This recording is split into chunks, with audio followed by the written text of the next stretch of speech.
What is going on, everybody, and welcome to the Kickback, presented to you by CasaBunch, the final one of 2023. Thank you all so much, everybody who's hung out with us for this year. We can't wait to bring you more. But first, I'm Brad Muse, and I have a bunch to say, as I always do. But first, I'm going to say hello to my good friend Banjo for hanging out tonight, and hello to our guest. You've seen them putting up crazy runs in these ladder series we've been doing, so much so that Bunch has put out a non-zero amount of bounties on their head, and tonight we get to see how the sausage gets made. We have 40% FlashKick on the sticks with us today. How are you doing tonight? I'm doing just wonderfully. And Banjo, we glossed over you. I'm sorry. How are you doing? I'm just excited to get to it. I was low-key expecting. I'm surprised we're not already in a game. Yeah, like I've been chomping at the bit to try to get 40% FlashKick in here, just because us Marissa mains have to stick together. And like you, Brad, I'm excited. I'm very excited to see like his thought process and exactly how is it that they muster 15 plus games in ladder every single week for CasaBunch tournaments. And hey, he gave us his whole rundown. He said, I'm not waiting more than 2 minutes. We gotta get it in. We have to make sure that we're playing as many matches as possible. And I'm super excited just to see his play, just to see how he works. Because hey, I love Marissa in this game. So Marissa's a fun character. You just slap the shit out of people and get rewarded for it.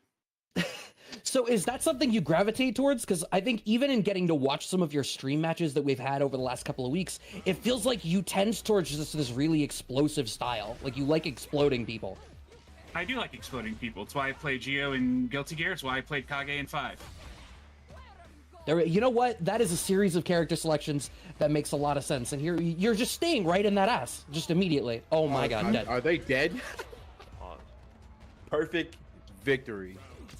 Perfect victory to get it started off, as you know, we wouldn't expect anything less. Punish counter off the Superman punch, and already that corner pressure getting started, and you make them block, and now already at half health, 40% FlashKick, wasting absolutely zero time as expected. Yo, I feel for Clad right now. They spend money to play this game too.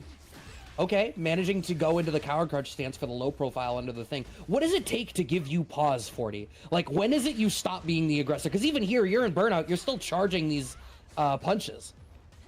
Well, you have to keep pushing against people, right? You have to find out what exactly they want to respond to. And when they start responding, how fast can I adjust to it? For example, he's using a lot of parry here, right? If I just do this again, then he'll either parry and get hit, or he won't. Now he'll either get hit here. Nope, he responded. See, that's what makes me take a half second, is when someone presses a button and I have to go, he did a thing, I need to see what he does next. He immediately jumped, so I went to the air to meet him, and then he had to reset. So it's constantly making the opponent think about their next choice, right?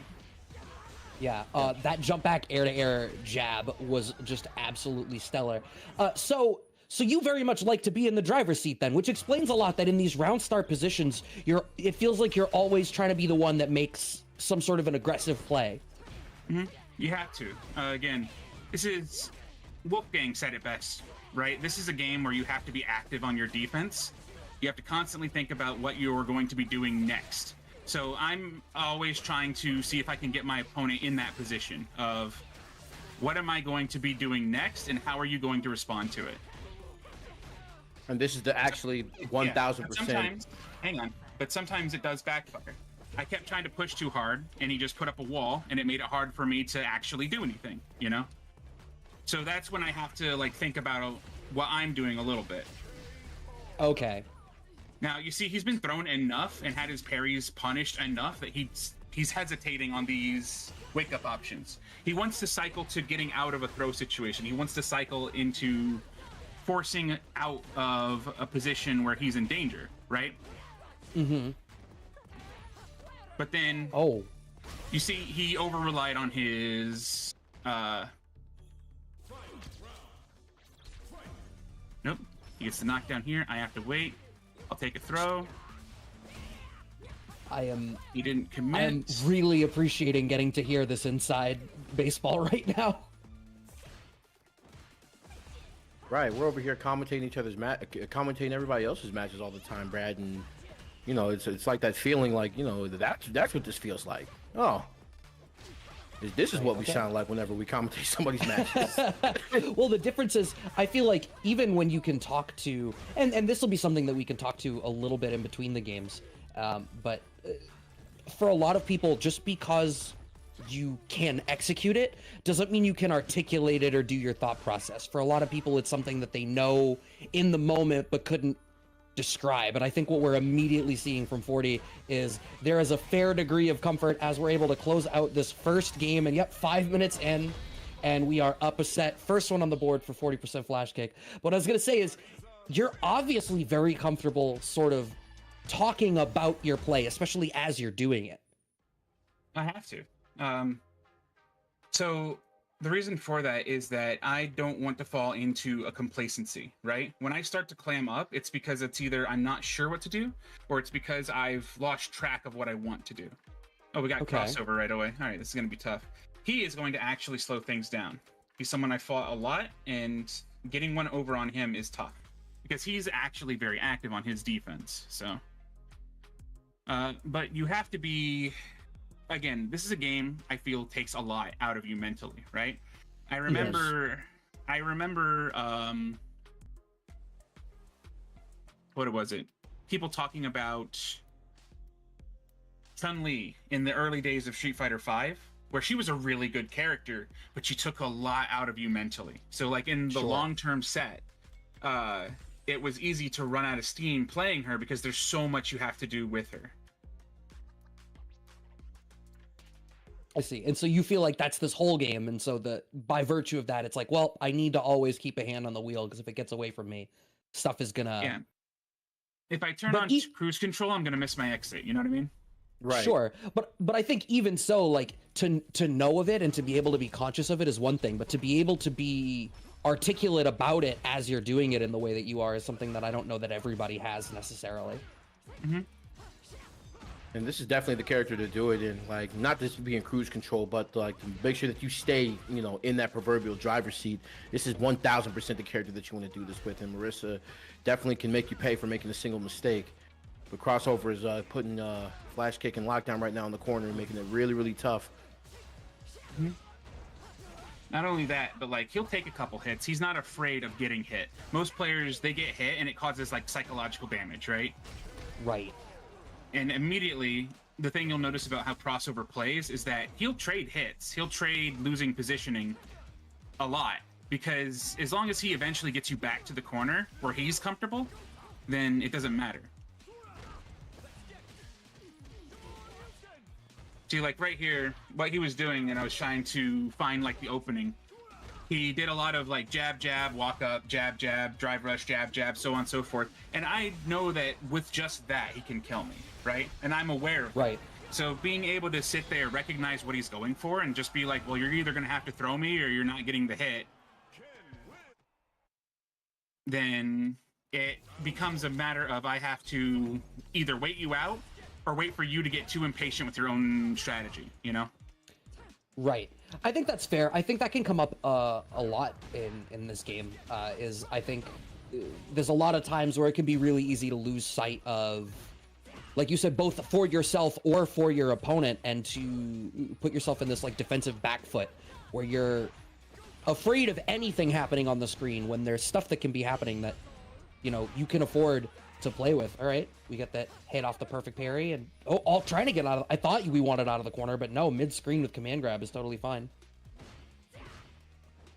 I try to just respect Ken's range. We know that standing fierce is the absolutely disgusting button on him.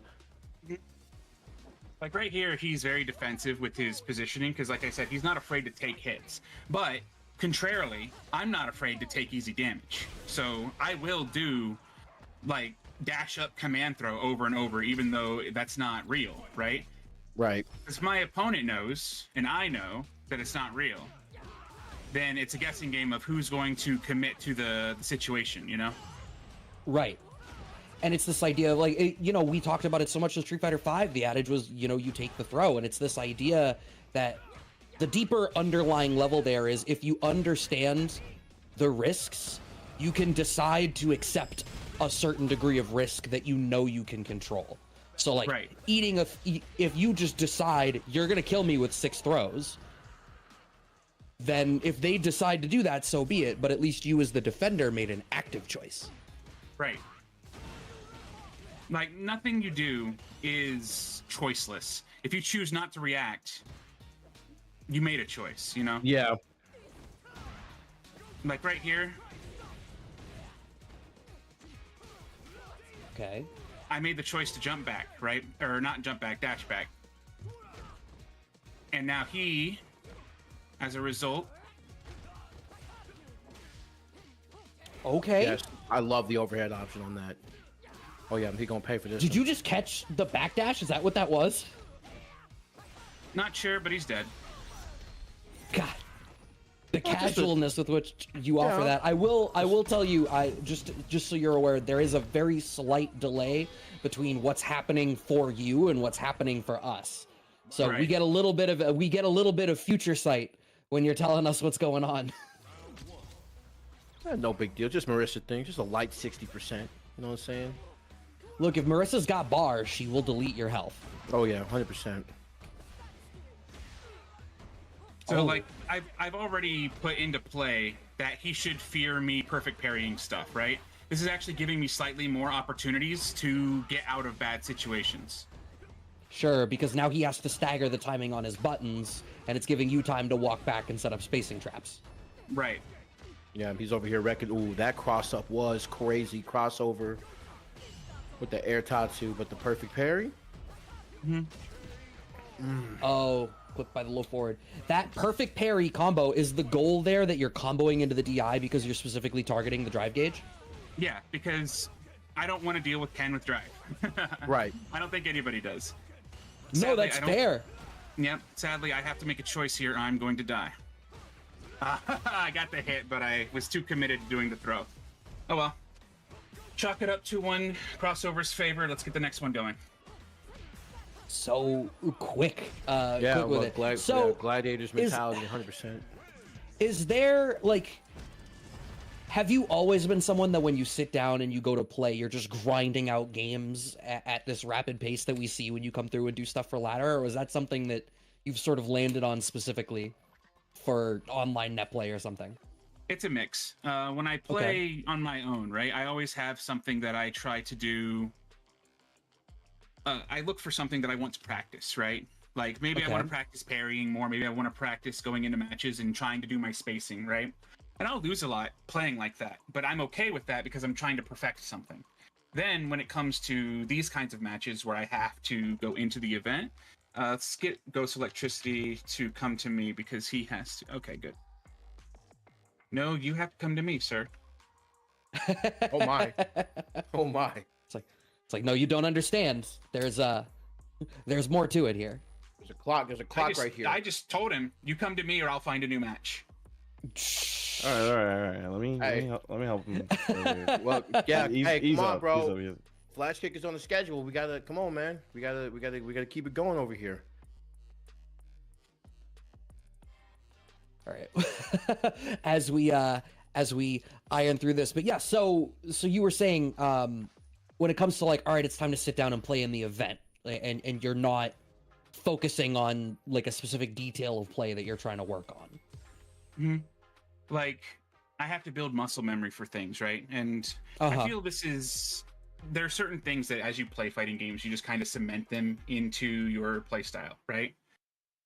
You have to focus on making sure that people understand that what you're doing, right, is not necessarily what you want them to respond to negatively, but it's something that you're actively working on because you need it for the match, right? Right. So, like, if I'm trying to go for something and trying to force my play style a certain way, then I get a little frustrated at times because, like, if a player realizes that's all I'm going for, then they'll just play around that, right? What is it? Wow. That is prime Chun-Li play right there. No, I wasn't expecting the TK legs in that spot, but obviously neither were you, 40. What do you think of this matchup? Oh, it's fine. It's fine. Yeah, it's fine. Yeah, I've heard the camp that, you know, not me exactly. I don't think this, but you know, Big Bird just said that hey, all Marissa matchups are 50-50. Just because at any given moment you can just melt their health bar with as long as you have meter. Yeah, I mean, yeah. Okay, she saw the overhit there going for OD Tento kicks. Wrong again. Okay, Ghost Electricity. After that perfect looking a little shaky right there. Okay. Damn, that's something I'm trying to work on. You talk about, you know, incorporating specific things. I'm trying to work on that stand roundhouse anti-air combo that Ghost Electricity brought in. It's just such a specific spacing. Good call. Okay. Can you kill me from this? No. Okay, now you can though. Oh. I was pressing too many buttons and got hit. He would have otherwise failed that. Oh well. Go again. You have Ghost Electricity hanging on, adding the pressure, knowing that, like, you know, this probably knowing their opponent be like, hey, look, like Marissa could actually melt me in 2 hits. So probably where that perfect from Ghost Electricity came from in the first place, just like, yeah, I gotta try to establish nice dominance reset. as quick as possible. Oh, see, you said nice reset, so I already know what's coming. Oh, I've stolen. I was about to say, you ain't never seen that before, have you? No, I was expecting like an overhead reset or something. It's like, all right, shit, I'm taking that one. They're really fishing with roundhouse. Good bait. Oh yeah, the prime corner opportunity right here. They were already dead when they took the overhead. The game was already over. Damn. She really does delete people. Yep. Feels good. Feels great. Look, I'm just saying, man. We got to. Sometimes we got to get things quick, fast, and in a hurry finished. Like literally, like FlashKick is trying to accomplish 20 games tonight. You know, we can't just. Is that the goal? Yeah, it's the goal. It's always the goal, technically, but the problem becomes like if I have games that go to game 3, right? Right. Then I have to. It takes longer. But if I have a quick 2-0, whether it's win or lose, then I can just keep it moving. You know. Right. So I guess this leads into a question I wanted to ask in general: do you play any differently, knowing that you're trying to get a certain quantity of games here than you would if you were in a different, like a double elimination tournament? Yes and no. I want to win at the end of the day. You know. Yeah. But I also have to respect myself and say, I have a goal, you know, I have to work towards whatever I'm doing at the same time. So it's finding, how can I play fast, right? It's like a puzzle I have to solve. How do you play fast? What do I have to do to put my opponent in those make many mistakes in a row kind of situations? You know? Okay. And it depends on so many things, like... Nope. Just too out of range for that. Like, do I have to slow down for a hot second and force them to make a mistake with their spacing? Do I have to, you know, try and bait something? Like, right there, I'm just going to take my level 2 here and take the round. I don't want to risk running the game longer because I can't, you know? Right. Right. You're picking and choosing also, where to gauge the speed. Yeah. But then, like, players also, they look for things like this in normal play, too. Like, when you're trying to figure out what you need to do to beat someone, you need to find out answers quickly, right? You need to take an early advantage. Sure, you can slow down once you've got the advantage, because you don't always have to be doing stuff, right? Right. That's the important thing. You don't always have to be doing things. But the more things you do, the more things your opponent has to think about. Okay, so you're really trying to stack up that mental stack and figure out what is the thing that is going to frustrate them the most so that I can put them into this place where I can punish them how I want to. Right. Yeah, I mean, me and Brad have spoken so many times about the mental stack in this game and how incredible it is. Like, this has gone to game 3, final round. Like, this is not what I want as far as, like, the tournament structure here, right? Sure. Bro, like But- 40% gone, dude. Like, yo. There wasn't no flash kicks involved. Right, this character, dog. And here, and it's coming into play right here. Flash kick giving like ghost electricity, like so much to think about in the corner. Oh man, that would have been a huge whiff punish. Oh, what a drop from Ghost Electricity. See, the Chun player in me is feeling for them.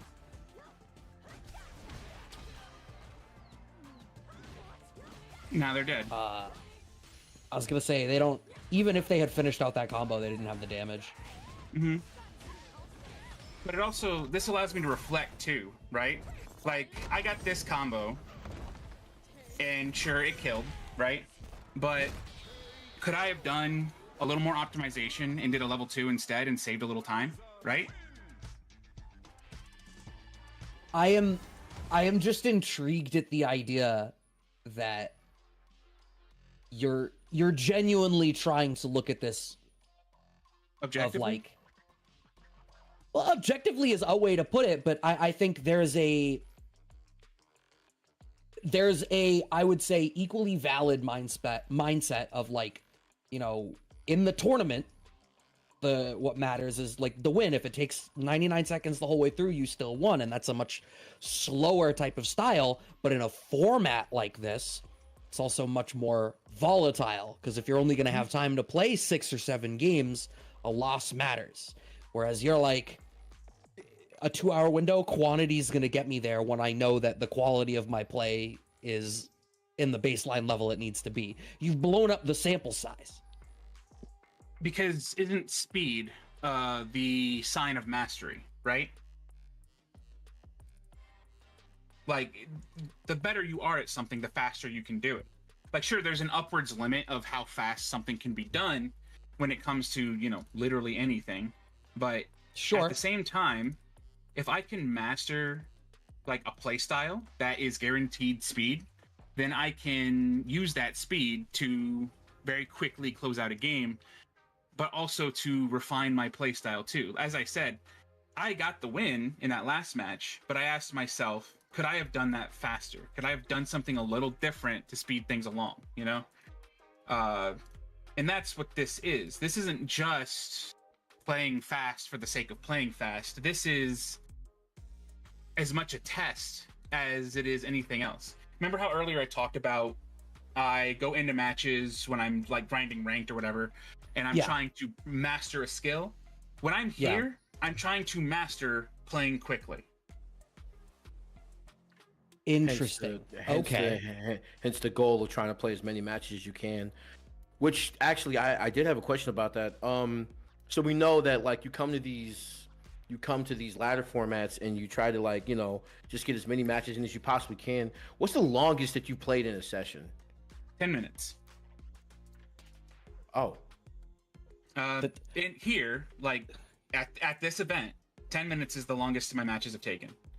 And I'm being generous, it was more like 9.5, but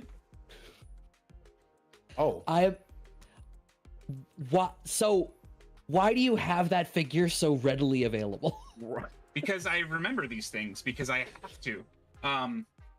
Like I said, I'm trying to master playing fast, right? Yeah. So Okay. in order to do that, I have to have data. I have to have, like you said earlier, a large sample size. My fastest games take 3 minutes. My longest one took 10. So I have to ask myself, why did that take 10 minutes? Who slowed the game down that much for me? Was it his character? Was it what he did? Like, there's so much that goes into these kinds of things for me, because I have to ask, what do I have to do in order to circumvent these situations in the future, you know?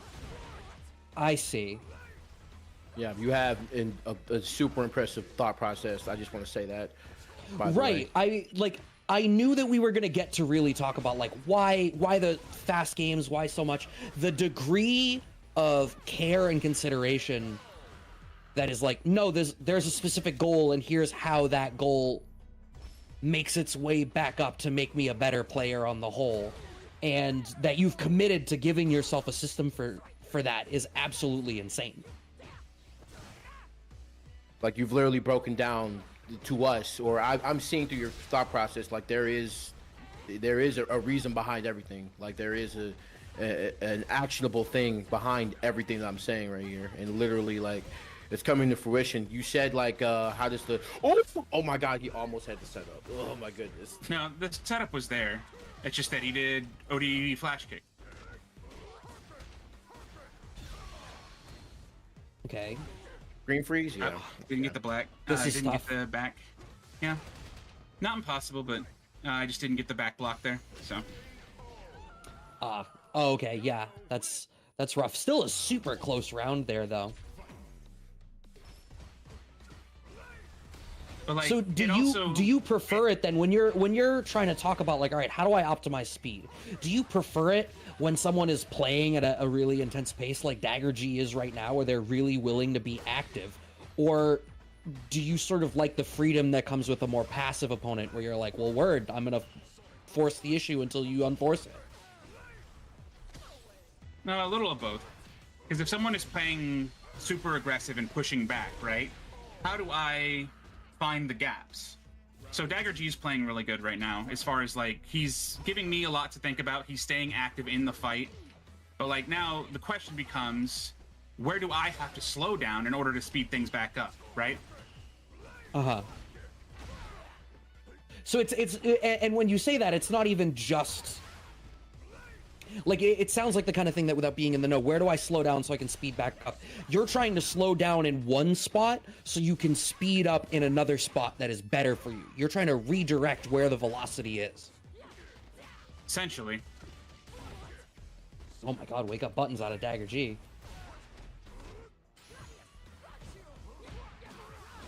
There we go, able to get the medium, the classique. And able to seal that round. 40% fighting back, and this is what 40% was saying earlier about people slowing the game down for him. And Guile is actually one of those characters just because he can control space from so far away. So it's really interesting to see how FlashKick kind of circumvents this and try to go close that space. And when he gets in, how those exchanges, how he can make those exchanges worth it. Oh, that's tough. That level 2's about guaranteeing burnout. That's what he gets.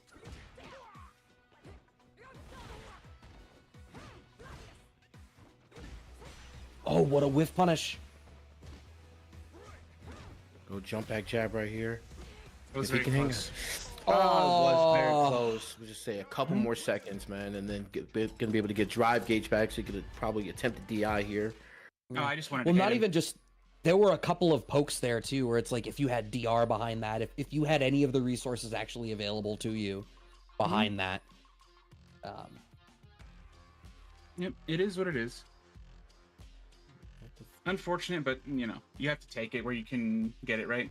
We're hitting the halfway point of tonight, and I am on game 5, so we're making good pace.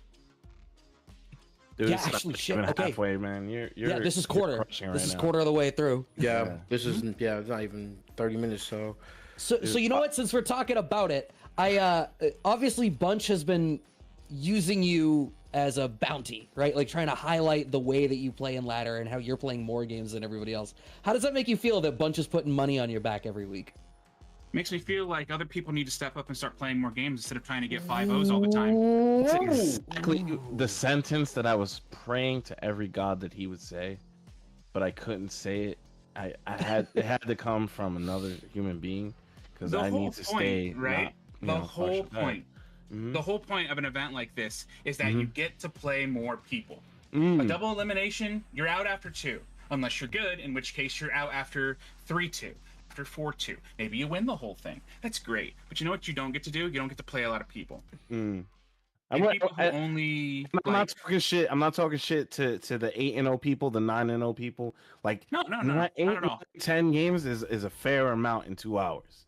Mm-hmm. I'm talking about the people that slide in, do their 5, and then like, all right, we out of here. You're defeating the purpose, and a lot of people are not getting the access to you, like the FGC allows people. Like there's a lot of top players in other esports that they cannot get access to them. So You know, it's very important to be able to play top players, or you know, and vice versa.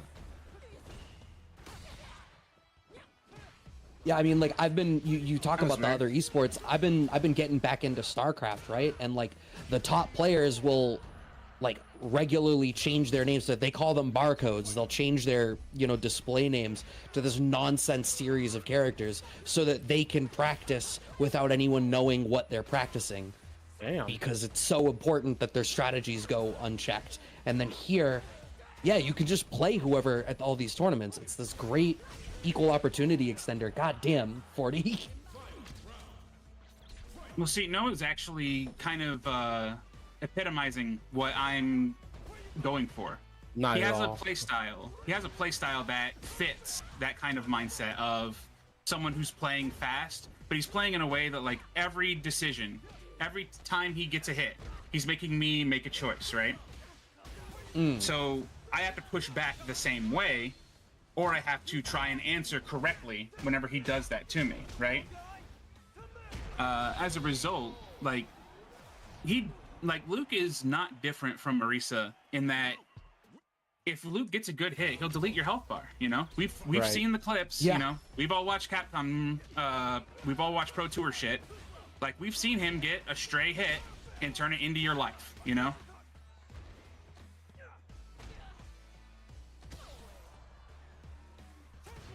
Like, look at all that, right? Neutral jump, forward dash, back dashes. Like, he's just constantly, everything he does, I have to make a choice after each decision, and failure to make a choice will get me run over.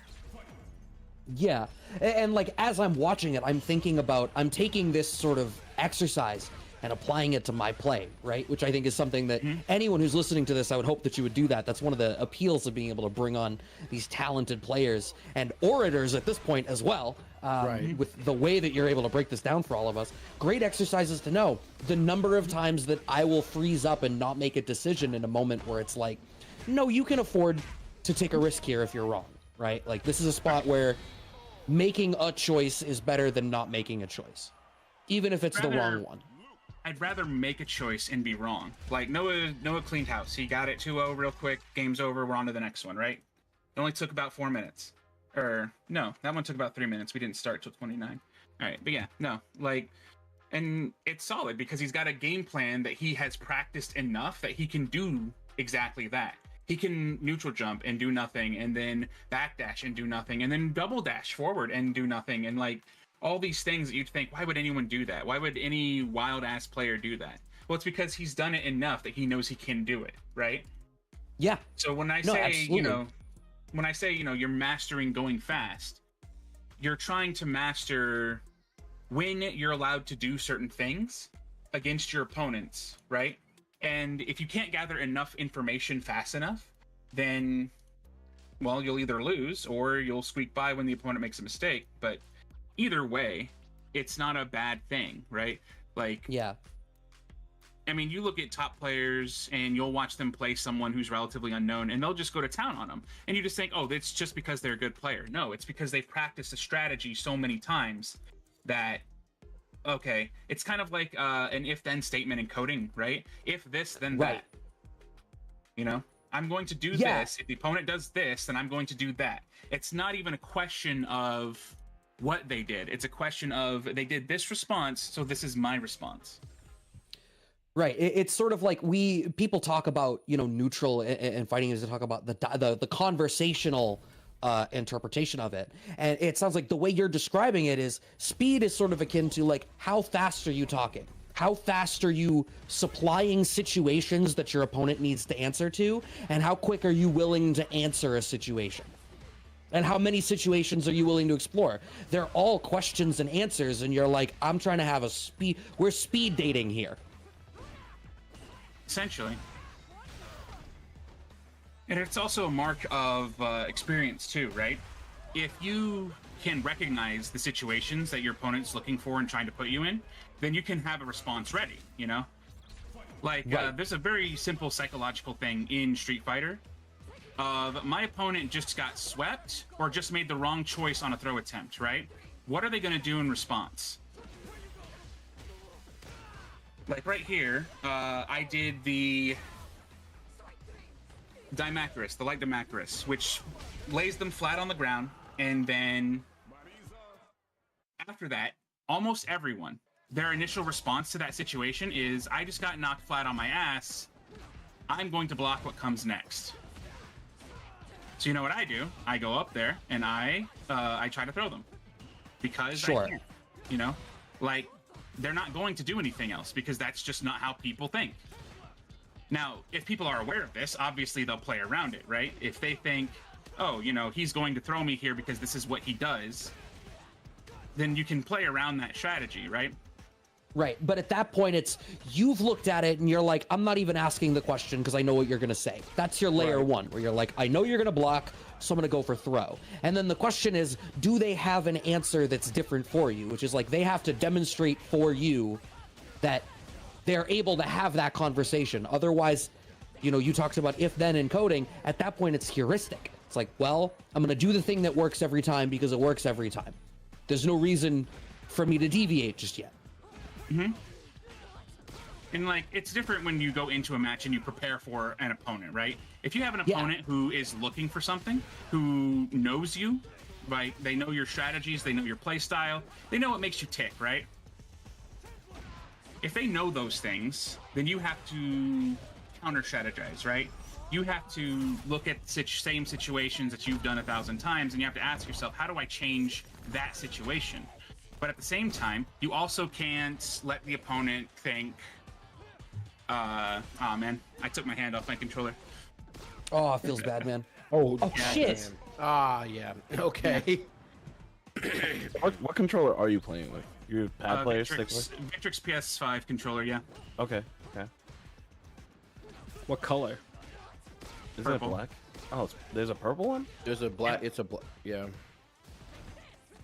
How I you only feel see the about black How you feel about modern FlashKick, especially with Modern? this character? We see that, like, I see Shuto over there doing damage in Japan with this character with modern. I was just curious about how you feel about it, modern versus classic, especially with this character.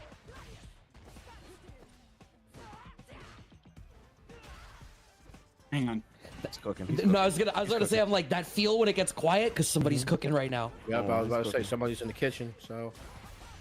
Yeah, he put up a pretty strong defense, but I was just like, I'm going to bet that you're not going to perfect parry any of what I'm about to do, and I'm just going to keep hitting you and wait for you to think I'm going to throw you.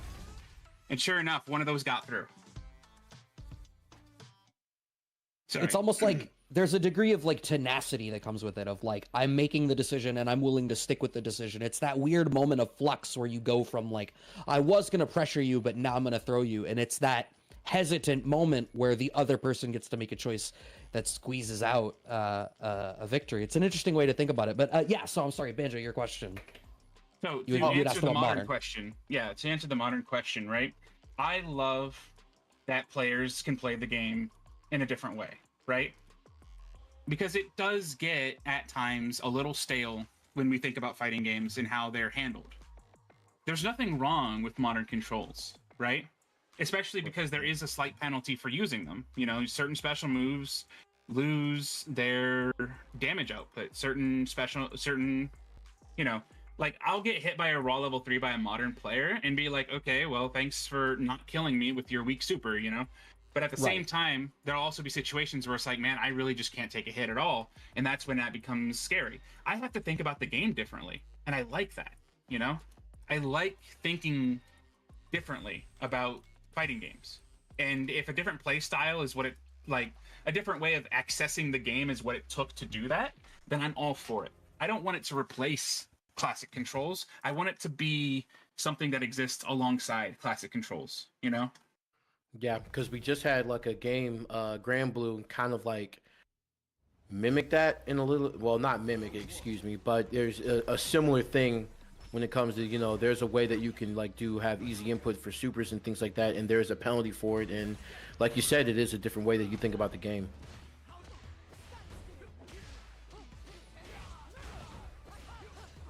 Ariel Valorio as another opponent. I imagine that at this point you've played most of the players that you can bump into in any of our brackets, right? Yeah, I have.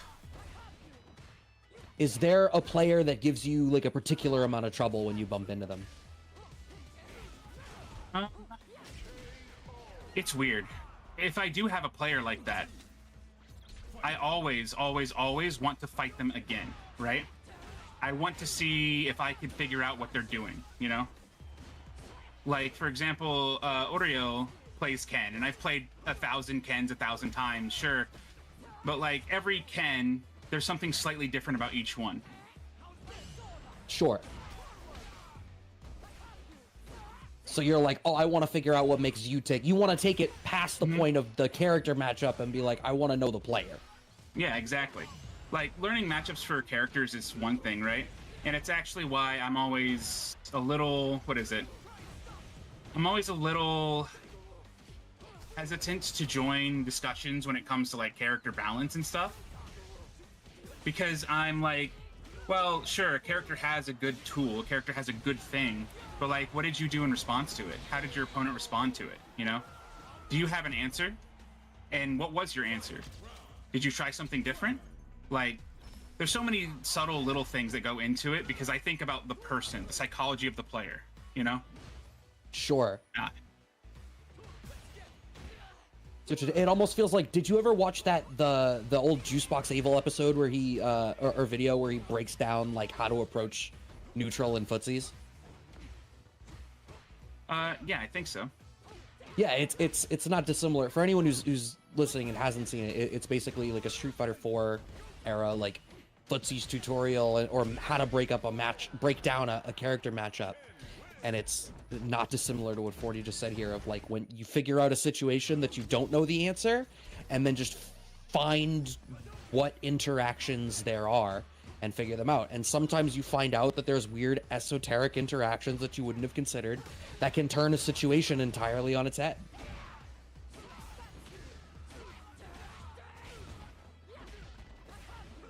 And you have to constantly be in those situations, right? You have to be looking for answers.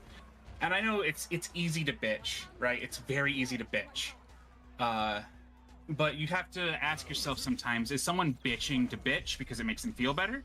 Or is someone bitching because, you know, they're at a genuine loss and don't know what to do, right? Am I in a position where I'm looking for an answer, or am I in a position where I'm just angry at a character for having something, you know? Sure. Like, have I done the due diligence to show that it is not my lack of trying at this point? Mm-hmm. Like, have I done my best, you know? Have I done my best? If you can answer honestly with that question like that, then it's fine. Yep. How did you happen upon like this approach? Because you have this, you're talking through like this really systemic and understanding approach of fighting games of like, you know, accept what you're, you know, acknowledge what you're working on, accept what you're not working on, be honest with where you're, you know, sitting, and set goals and do something actionable for them. How did you end up in a place where that's how you approach playing fighting games? Are you like that in sort of your everyday life for other hobbies or for work? So I never understood why the majority of people are the way they are when it comes to fighting games, right? Because in my mind, there was always someone to beat. When I was getting into competitive fighting games, I had someone at my local that I was always like, how do I beat this player, right? How do I beat this guy? And I would ask myself, is it his character? Is it something he's doing? Like, what is it? What am I losing to, right? And I would never get to the point where that mindset was detrimental because, like, I never gave up in trying to figure that question out, you know? Sure. Because I didn't want to give up. To me, complaining about something without looking for an answer was akin to giving up. And I had I don't want to lose mindset. And I don't mean that in like the, you know, what you would expect of, oh man, I hate losing and it feels bad to lose and fucking life sucks and everything's bad and God is dead and all this other shit. Like, okay. That's a lot. You know, People get like that. Like It's a you have a real survivalist like outlook on it. It's like, yo, like Right. I don't want to be the loser. Like just as much as the guy wants to like win, you know. There's nothing wrong with that, and people have misconstrued that like it's weird or awkward to want to be like the winner, and like or it's, you know, like, or people have used the I don't want to lose motivation as like as a scapegoat for like people to feel bad for them, which is stupid too. Like I think that's a poor way to like use that motivation. I think what you're doing is a fantastic motivator. It's like, yo, Yeah, because you're really using like I'm trying to win as a self-improvement type thing. yeah, it's the way people use it in combat sports. They don't want to get knocked out or die, so they defend themselves. You know, it's like it's just a natural way of thinking about it. No, and then like a step further as well, right? It's for a lot of people, I think the negative of, oh, well, I don't want to lose is that people try to take shortcuts. Yeah. Or it's like, if your motivation is to not lose just to not lose, you're in a position to make mistakes. You have to accept that you're trying to grow and develop so that you cannot lose. Yeah, and I think being able to recognize that is the important thing that a lot of people miss. Yeah. Because, like, I'll be the first one to admit, my records are not clean. You know, I have these really messy, like, 50-50 records, or on a good day, I have, like, a 66-33 record, right? I'm not performing to the same level people like Knuckle do, or people like even Uriel just now perform at, right? And I accept that. I accept that I'm not that good yet. But I always ask myself, why am I not that good yet? You know? And it's not for lack of trying. Like, I've seen my best and I've seen my worst. I've beaten NuckleDoo, you know, and I don't know. And sometimes I don't know if, was I correct? Was I just on my game that day? Or was NuckleDoo just NuckleDoo, right? And then I tell myself, well, I can't accept that answer. I can't just say, well, NuckleDoo was NuckleDoo, because everyone has, you know, if I was at my best and he was at his okay, and my best was just barely better than his okay, what do I think NuckleDoo is going to do? Just shrug his shoulders and go to the next match? No, he's going to sit there and he's going to ask himself, why did I not win that one? You know? Exactly. Yeah, like when he lost to Mena in that World Warrior, 45 seconds later, he's already rewatching the replay. Like that's just the difference between, like, you know, players like you and him, and the guy looking for an excuse to be like, oh man, like, well, that's just NuckleDoo. NuckleDoo was supposed to beat me. It's like, no, man, like, you know, try to figure it out. You know, everybody has lost. Like there's no one in fighting games right now that has a perfect record. I promise you. No. Because why would you want a perfect record? You can't learn anything that way. Can't learn anything. Yeah. It's so boring. And as a competitor, you've really taken this stance to be like, hey, I'm on a journey of self-improvement rather than just trying to win absolutely everything. Yeah. I hate being the guy just beating the shit out of everybody in the room, because it's just like, okay, like, you know, now I don't get to see anything new. Like, all I'm doing is showing you the same thing over and over and over, and you keep falling for it. So I wind up, whenever I'm in a room like that, I start showing people, like, you know, little tidbits to like maybe open up their thought process, and I've had people do that for me too, and it's like it's all about helping each other get to the next level. Because like the same way that like I've gotten my head bashed in for 3 hours straight, I've bashed people's heads in for twice as long, and I've come back to bash those same people's heads in. So it's like it's all about like just growth and building up from the last time you played somebody. Yeah, that's actually like really, that's a lot of like competitors in general, you know, they don't have this mindset of like, oh, hey, I'm just like I know that I'm on a journey of improvement, but I want you to be on that journey as well. And like it's so rare that, like, you know, we see that within, you know, people. Some people, everybody's motivations are different, right? And I get it, Right. but like, you know, when you see somebody who was like, yo, like, I'm here for the sport, like, I'm here for the competition to see how far I can take this, that's, like I said, it's a really, really rare thing. So let's take like a macro question here, Flip 40, on the same topic. So first of all, how long have you been competing in fighting games? Like, where did you get started? 11 years, Street Fighter Cross Tekken. Cross Tekken. Okay. So in those 11 years, Let me put an asterisk on there. I technically started with Street Fighter 4. I didn't like get anywhere until Street Fighter Cross Tekken. Okay, understood. What was there something about that game that spoke to you more than Street Fighter 4, or was it just kind of happened that way? As my two favorite Tekken characters, like it was no contest. Hwoarang and Jin are my two favorite Tekken characters, and I got to play them on the same team in a 2D fighter, which I love 2D fighters. So that was it. Like that was what drew me to it. But then, like mastering it, that came from the previous "I want to get better" mindset, right? Because in Street Fighter 4, I played Cody, right? Okay. And I liked Dan, if I'm being honest with myself. I really wanted to just play Dan instead. But I was not... Same. I wasn't skilled enough to make a Dan work, right? Like, Sure. I liked playing him. I liked going into ranked mode and just, futzing about with him. But I didn't have the things I have now. So a friend of mine was like, okay, why don't you play a real character or pick someone else? Like literally anyone else. Don't play the joke character. And like, at the time we don't know any better, right? We're not going to think about things like what the stuff I've put up today, right? Like all of it was, okay, well, if you want to go to a tournament and actually do well, because we literally, the next day we were going to like drive to Ohio and play in a tournament. He was like, if you want to do anything beyond, the absolute worst, you need to play a real character, quote unquote, right? Okay. I'm like, okay, fine. You know what? For the first, that was the first time I listened to someone in that regard. It's also the last time I listened to someone in that regard, because from then on, I just told myself I only wanted to play characters I like, right? I don't care if it's good or not. I just want to play a character that I like, Okay. Yeah.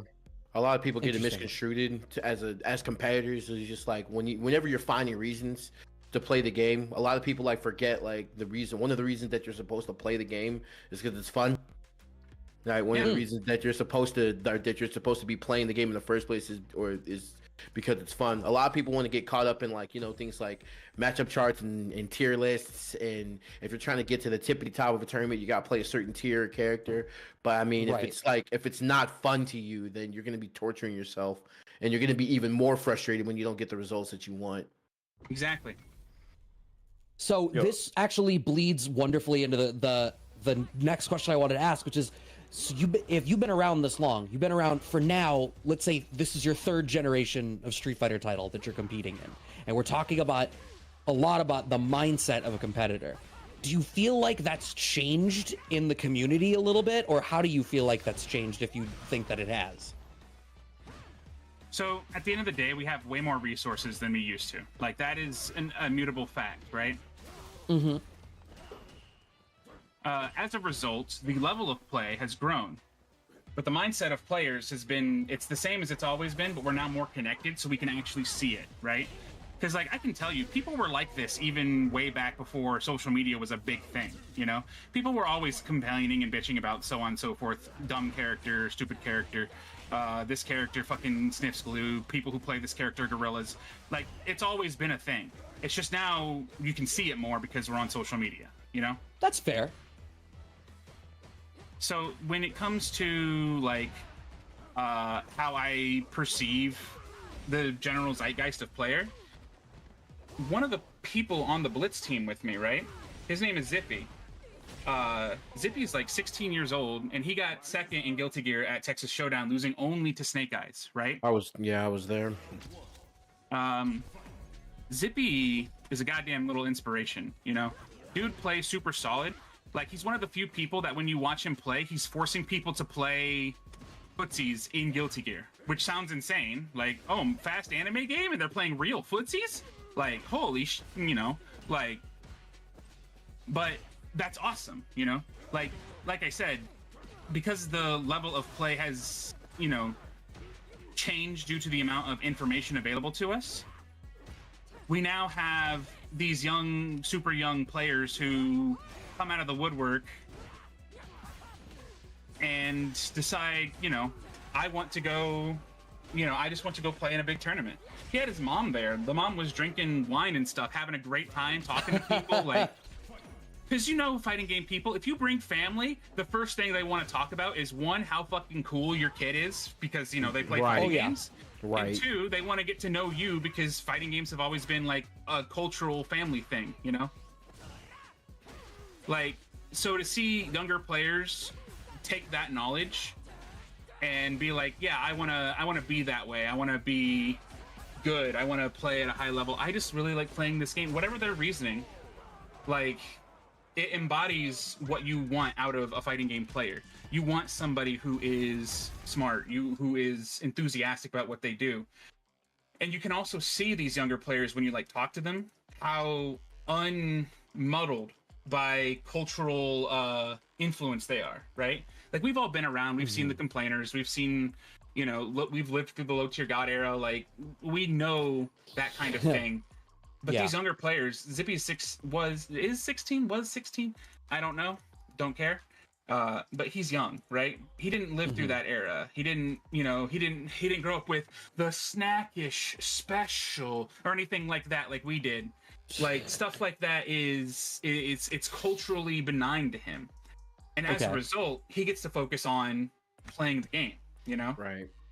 And a lot of us who developed mindsets kind of like my own, were like that, we didn't grow up hating the arcade era because of people banging on shit and causing fights and just being general, douchebags at the arcade, and then have to worry about them carrying that to our locals and shit. We grew up wanting to play these games because we liked playing these games, And as a result, it got us to the point of, because we just like to play, we want to get better at playing. I've done pretty well as far as my tournament career is concerned. I've placed top 8s a lot. I've won local things. I've won a few smaller regional things. Like, sure, I'm not a household name like NuckleDoo or Strider 801 or Punk or anything like that. But the people who know me, they love me, and I love them. And it's because of this mindset of, I just want to play the game, that attracts these kinds of people to me. I have people who I'll be like, man, I really need to come up with some money to travel to this tournament, and they'll be like, here you go, buddy, $200. Get your flight, get out there. I want to see you. I want to see you taking bodies. I'm like, damn, that is so cool. Thank you. I love you. Sure. And that all just comes from, I don't have a cult following, but I have supporters. I have fans. And it's just because I like playing the game. And any other reasoning you want for playing fighting games, whether it's, oh, I want to look cool, I want to practice a skill, I just want to play, it doesn't matter. At the end of the day, you're here, you're playing with us, you're my friend, you are surrounded by friends. And so long as you're not a creep and ruin that somehow, you will remain a friend, I always tell people, everyone I fight in a fighting game, sure, sometimes when the camera's off and I'm just playing with my friends, I'll be the first guy to say, man, fuck that guy.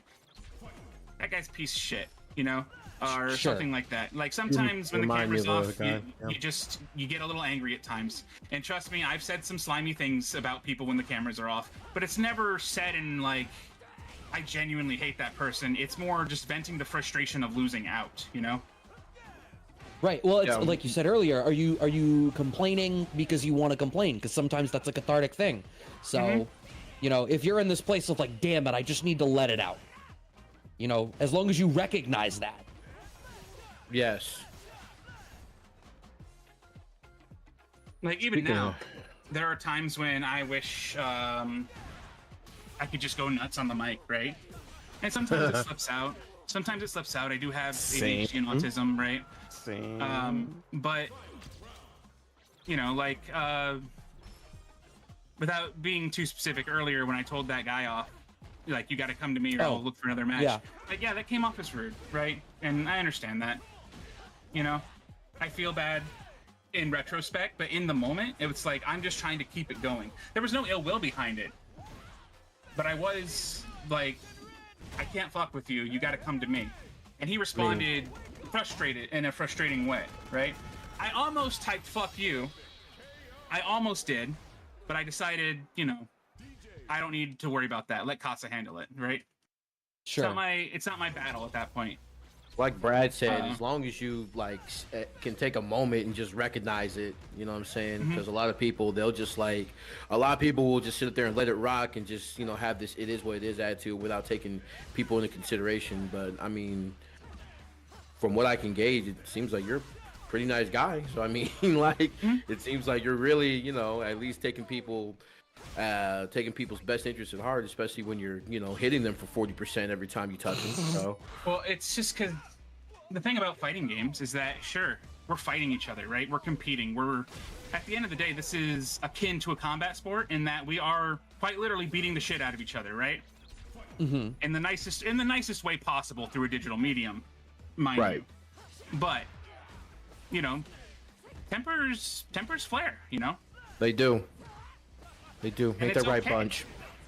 It's okay for your temper to flare. That's the thing is that people don't understand too, is that someone was talking about, people making excuses, right? Because they couldn't deal with something or something like that. I think excuses are a good thing in a way, because you need an excuse to get back in there, a reason to keep fighting, right? Anything you can come up with, whether it's that move is bullshit, if they weren't doing this, if I would have just done this, anything you can say to yourself that puts you back in the ring, that gets you in there trying again, it's good, So long as whatever it is that you're going to complain about doesn't actually affect someone else's enjoyment of the game. I've seen people who doom and gloom and complain about stuff who I feel like they're actively sabotaging communities at times, I fight with Teddy a lot because I fight with Teddy Treebark a lot, right? Because Teddy loves XR, but he actively does not like Strive, right? And as a result, some of his fucking posts and everything come off as facetious and frustrating to read because, of course they will. I mean, I can totally sympathize with the idea that doom scrolling really don't do shit for anybody, right? And just coming from a negative headspace and being on social, especially being on social media like that all the time, and then being in a negative headspace about your game or how you feel about it all the time can definitely be exhausting. Much like playing DJ. So. No, I love fighting DJ. It's great. I mean that unironically. I know that might have sounded a little, but no, I genuinely like playing against DJ. Right? Really? Okay. Yeah. Who is maybe it'll be a stupid question. Who is the character that you least like fighting against in Street Fighter 6? Lily. And Lily. It's it's by a very slim margin. Okay. And I say that because can you tell Dangry to come to me, please? I say that because I don't like characters that play close to the chest. And what I mean by that is a character who only uses their jabs a lot and is rewarded for doing so is harder for me to deal with than a character who uses the spectrum of their moveset, Okay. I think that makes sense. Because you don't find it particularly engaging. There's not a lot for you to engage with. Yeah. It's not very interesting, which makes it feel all the more fun when I blow them up somehow, power through their fucking setups, or I just find that crack in the armor where I just get to demolish them, because I'm okay, you want to play like every Lily, you want to walk back and press jab a lot and not do anything interesting, and then only do the same vortexy mix-up. Mm-hmm. You know what? Fuck you, dude. And I'm just gonna go crazy, And it gets frustrating because if it's a good player, if it's someone actually competent piloting that player or that character, then I can't do that. I can't just be no, fuck you, I'm just going to go in and do something crazy, because I literally can't, because the other player is, aware that that's something I want, Right, it's the good player is able to answer that type of intensity you're trying to bring, because you're oh, okay, I have to, assume this risk to make this choice, and because they have the answer, it's that much easier for them to push you back out and get back to that not particularly interesting game plan that you're just not enjoying engaging with. Pretty much. And like that's my only complaint about that match, right? Because as I said, even good players, if I find the break in the armor, if I can figure out what it is that makes that player like tick and how to plow through it, I'm in there, you know? I'm in there like swimwear. Fucking like, and it feels good because you're like, this is a good player and I know they're a good player and I just figured you out, you know? It's like you just solved a puzzle that's been like frustrating you for however long, you know?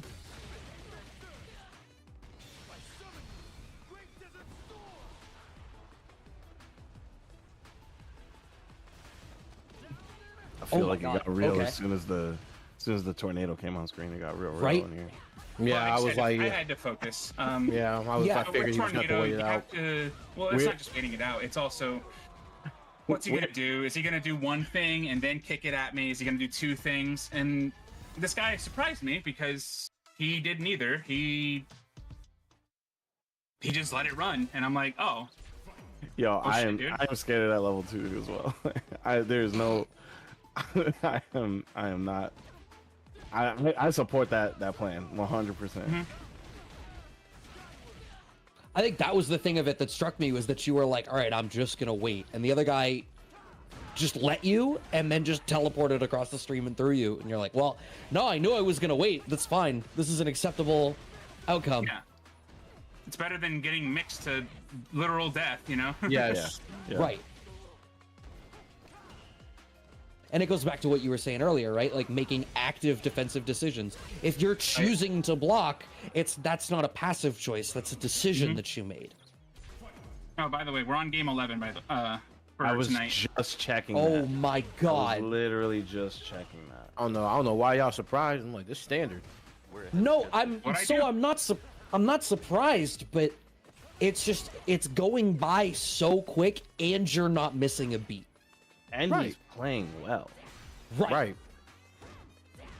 I always figured it had to be that way, but it's different watching it for the full 2-hour stretch. Doesn't even feel like 2 hours, does it? Wild.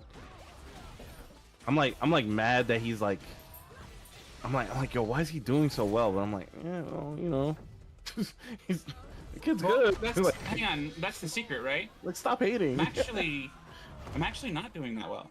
Like I said, my record is with this win, 6-5. No, I'm not doing that great, you know. Yeah, like to the standards of qualifying for the next wave. No, you're not looking to. I'm too pretty great. far behind, actually. You know. But, you know, like, you know, there's a lot of people with 0-2, 0-4. Mm-hmm. You know what I'm saying? Like, there's some people not doing nearly as well as you are, and there's a ceiling above you, right? So yeah, like if you compare me to other players as far as like games played, right? Mm-hmm. Then we can take a look and just like quickly run down the board. Let's see, highest I see so far is 8. There's a 7, another 8, another 7, 8, 9. Okay, Apology Boy's got 9. Someone else had 9. Okay. yeah, it's But like, as far as like games played, it's looking not close right now. yeah, not at all. No. You know, and it's not like I'm just holding forward and letting myself die in these matches. I'm fighting the match. Right. No. You know. Yeah, you are And I calculating. and that's what I think Bunch means when he's like, you're playing well. It's not purely a comment on like how you are performing numerically in the tournament. It's like, oh, you're actually playing at this pace, and you're not missing a beat, and you're not sweating. Yeah. Well, I mean, you're sweating. You're sweating. There's some sweaty boy antics going on right now. Well, sure. occasionally. Yeah.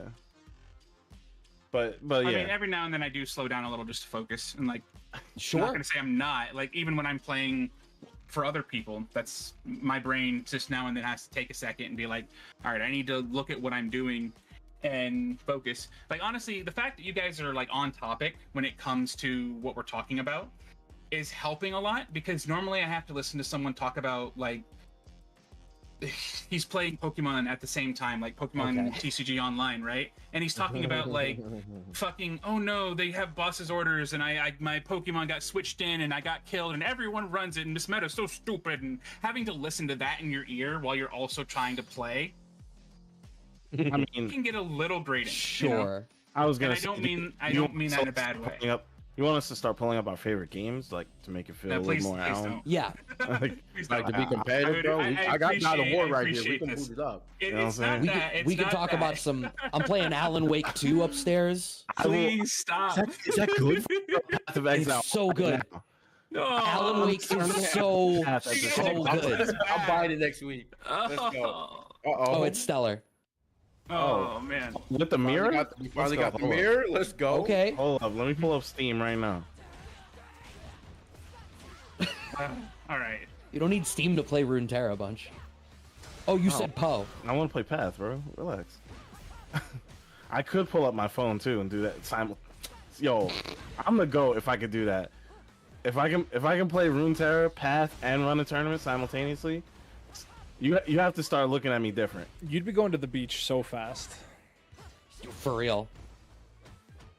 That's true. That's true. I was trying to figure out which beach you were talking about. That's true. I mean, I was gonna say any of them because at that point, why be in an office at all? He doesn't So know that was Bunch. a- He doesn't that was know. a temp- I That don't was know. He like doesn't literally know. a He wasn't 5% comeback.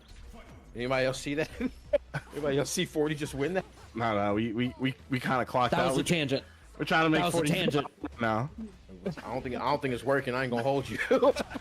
Ah, I don't know. 40's That's the right thing. now. That's This is the comfy hour right now. He's chilling. You guys are the best. I appreciate You know being what I'm here. saying? Yo, this boba tea I It's had like- earlier, oh my god, it was different.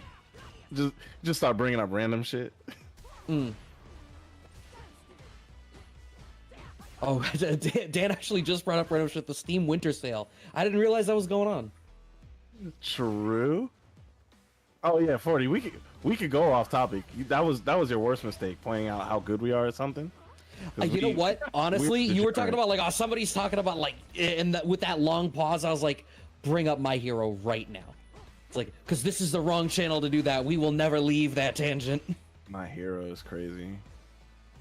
Anything anime related is crazy. Yeah. Oh man, Jimmy he's either aware that I want to play a lot of games and he's slowing me down on purpose, or he's actually just playing this way to mess with me, and I don't know what's going on.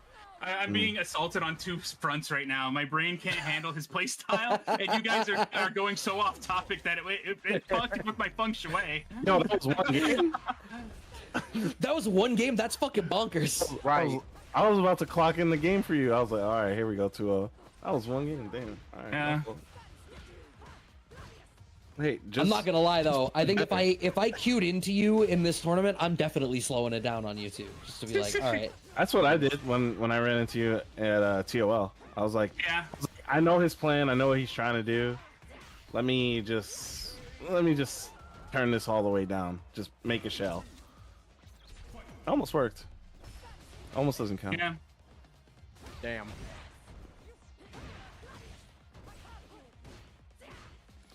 Yeah, it really is in every spot. You're like, nope, I'm gonna be doing something.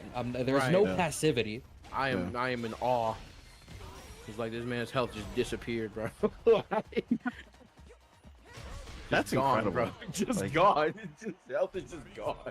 Like, I'm honestly surprised. Jimmy doesn't normally play like this, so That's I either and- feel like he's not having a good day or he's just messing with me. yeah. Yeah, I was like, And yo, I can't figure it out, but if I dwell on it, I'll never figure it out. So right. He's one of the best in his country. I was just like, yeah, you he's just really ran- good. You just ran Yeah. over one of DR's Right. best players, like Right. casually. That's why I was sitting Made it here. look like he 'cause was I'm blocking with why- his face. Right. I'm like, why is he getting dismantled? I'm just like, hey, I guess Hey. I guess 40% is really them. All right. Hey, whatever you say. You got it, like- you gotta take the shit. We don't get a lot of those. We don't get a lot of those. Fuck. I was like, hey, Jimmy, maybe it's not your day today, dog. You know, like Oh, Space Boy. We're up against Space Boy. Hell yeah. Oh, awesome. Okay. That'll be a fun one. Because Space Boy got some splaining to do after his last kickback. Hey, shout out Space Boy. Oh my god. Man. You got some I splaining. forgot about that. I didn't. You got some splaining to do, Space Boy. I blocked that one out. If it wasn't for Nelbomb, he'd be our biggest stinker. Hold up. Nelbomb got sabotaged though, or he sabotaged. No, he himself. did not. He sabotaged himself. Right. And I quote, I didn't even know this was a tournament. Is crazy. He literally just pulled up and was like, "What are we doing?" It's like the same thing we do every week. Bro, you retweet me every week, bro, and you never read that shit. All right, nah, I have no love for you. Now die to all these top players. It blows my mind how disconnected people can be. Yeah. That man, I didn't even know you said that. Yeah, that's actually hilarious. That's funny as hell. He showed up to my house and was dead ass like, "Wait, so what are we doing?" We're like, "Yeah, we're just gonna have you play." He's like, "I'm so lucky I brought my controller." Bro, you played in this. You weren't gonna? He's like, "Yo, I thought." He's like, "Just in case we played sets." I was like, "That's all you're here to do." He's like, huh? I didn't know that was the lore. That's crazy. Bro. And then he stunk up the joint. Damn. Look it up. 2-9 or some shit like that. Stunk up the joint.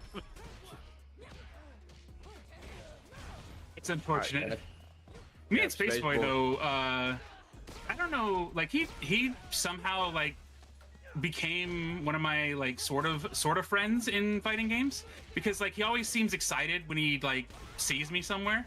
He is. It's like, but I know he is. I know he probably is too. Don't feel special, but because that's how he always is.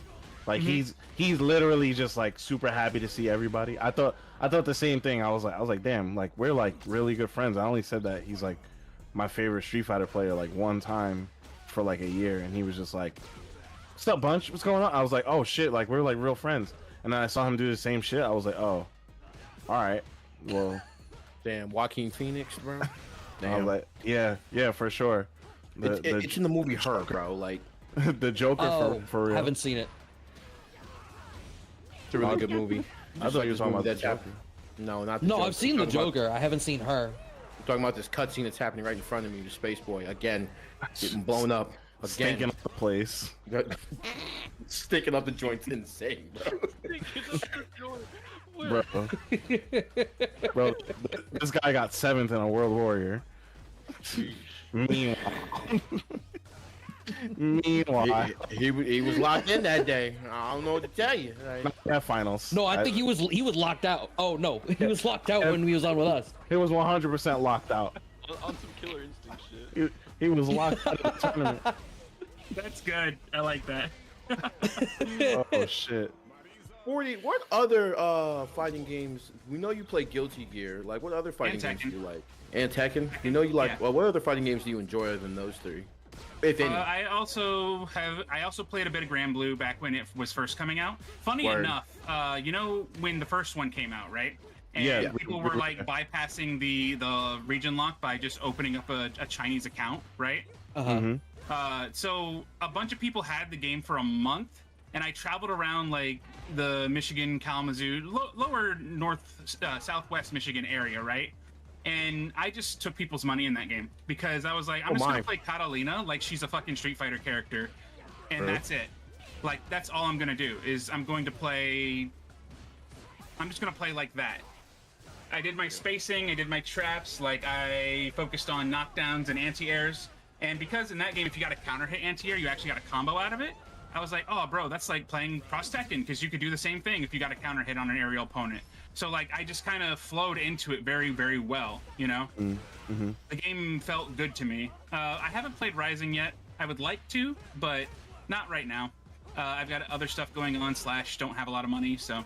Sure. Well, I mean, if you continue at this rate, you'll have a solid $80 in your pocket. So maybe that'll change. So maybe. We'll see.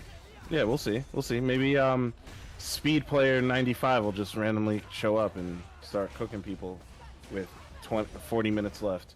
Who knows? They'll play on 2 accounts and on 2 consoles at the same time. Okay, let's not do that. Let's not cross over this shit, please. Yeah. Okay. Oh my god. He does have. But earlier when I invited him, I saw both accounts and was like, "What?" Oh, no. That was a Street Fighter 5 thing. I think he just has 2 consoles. Well, yeah. You got 2 PS5s? No, he has like a Oh. PC set up and a console set. Oh, okay. Wealth. PS5 is All right. ridiculous. Right. Like, what you need that for? That's what happens when you take the game serious. You know what I'm saying? Oh, true. You wouldn't know that, Benji. Yeah, it is true. You've never been I a wouldn't. competitive player. I wouldn't. Wow. I Yeah. wouldn't know that. Yeah, strictly talent. Came into the scene only doing talent. I don't need to be talented to know that I don't need 2 damn PS5s. I mean, we also know that you don't have to be talented to know that you're not talented. I'm plenty talented. The strays are insane right now. Right, bro. I'm plenty talented. I'm on CasaBunch, aren't I? I suppose. I mean, Crickets. That- Thank you, boss. That was an unblockable setup. Like, what are we supposed to do? Disagree? That's pretty- Yeah. Like I didn't block it. I got caught. nah, you definitely not blocking. You're blocking this. Okay. He's dead, right? All right, Space Boy. You have a good day. No. Yeah. No.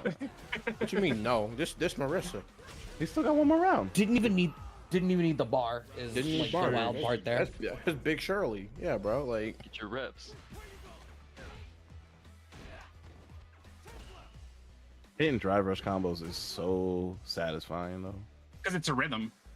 Everyone loves rhythm in fighting games. For sure.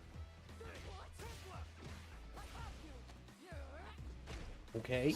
That's why I'm gonna need that new Marvel Team game, if you know what I mean. You know what I'm saying? Oh, sure. Keep the rhythm. Oh. I need to keep that rhythm up. You know what I mean? Mm-hmm. Light punch. That's for. Ooh, beast mode! Oh, he's smart. Oh, because Bunch has an earlier feed than us too. Oh yeah. Don't pay attention to me. Yo, chat, don't listen to me. It's too late. Yo, you did that? Godlike! Yo, my god. Oh my god. Hey, turn your game off, Space Boy. I ain't gonna hold you. It's cool, dog. It was Turn your nice game, knowing you as, turn as your a game friend. off, bro. I still think he was a really cool guy. You're a Like really I cool said, guy. you just sent to the shadow realm, bro. Go ahead and turn Oh your game my off. god. Take it back to Blockbuster, bro. It's If over. and Do me a if you favor guys and want to be take as it back cool. to If you guys want to Blockbuster. be as cool as 40% Flash Kick, hit the Matcherino, use the codes, donate. You already know how it is. Play as many games as Flash Kick, and while you're at it, visit the Matcherino. He said, "Oh my god, like." That was nice. That was Yo, see, yo, all Niners know how to pop off. I'm just saying, we know how to pop off. Look, when you do something cool, you gotta celebrate. You gotta go off. I'm just.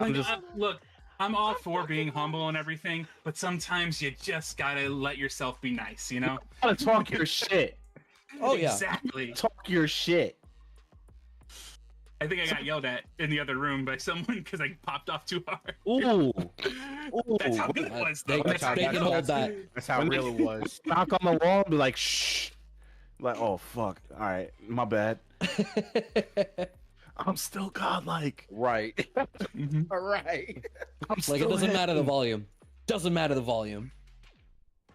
Ugh. Oh, I felt so good. I just turned it to the YouTube. Oh, by the way, make sure you guys check on the CasaBunch on YouTube as well. Make sure you hit the subscribe button, just like I did, and that way you get all your wonderful CasaBunch content on YouTube as well. Because I'm watching the playback, and damn, I might need Gross. to. This is stolen 100% because this is sick. Don't bro. worry. That was. I know OD. Dan is watching. That's gonna be the next Twitter clip. I will bet you right now. Space Boy is suffering right now. Space Boy is suffering, bro. This is terrible. Nah, I bet he's just like, damn, Flash Kick, you really did that? That was cool. Good shit. Yeah, he's already on the next game. He's a grinder too. Mhm. That's true. He's definitely a grinder. Yeah, I love Spaceboy. He's cool.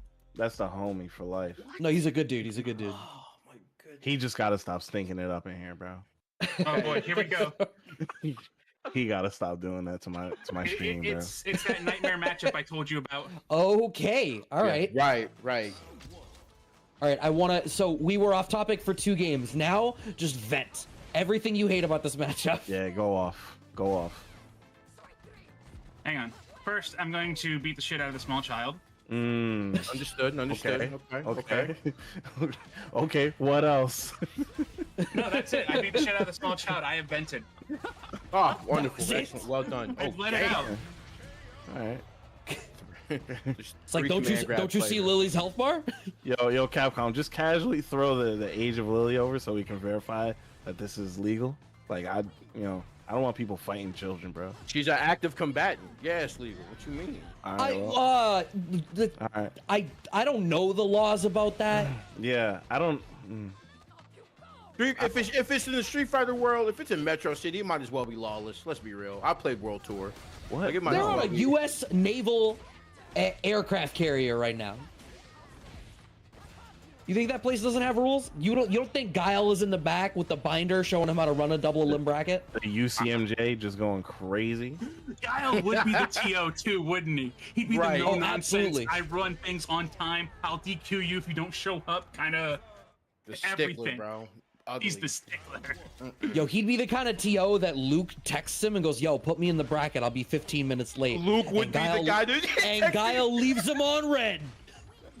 that boy Luke, hey, text me. I'm on the way. Yo, Put me and Jamie in bracket. me and Jamie. I'm torn. I'm torn because I've been Luke and I've been Guile. What? Wait, what? I've been Because Luke he's and been the I've- TO and he's been the guy that's like, "Yo, put me in. I'll be there soon." I know, literally the worst nightmare. Like, bro. But I usually come with like 5 people in my car, so like you want away from me. Yeah. Do I? Yeah, bro. I've been that guy before only because like I live because I live in Southwest Michigan, right? If I want to go to low kick, I have to travel, fucking several hours away. If I want to go to anything in like middle or eastern Michigan, then I gotta travel several hours away. Like, there's just no love for my distance. So I hope that the TO understands. And usually they do. And sometimes at the very least I have to just take like a first round loss, right?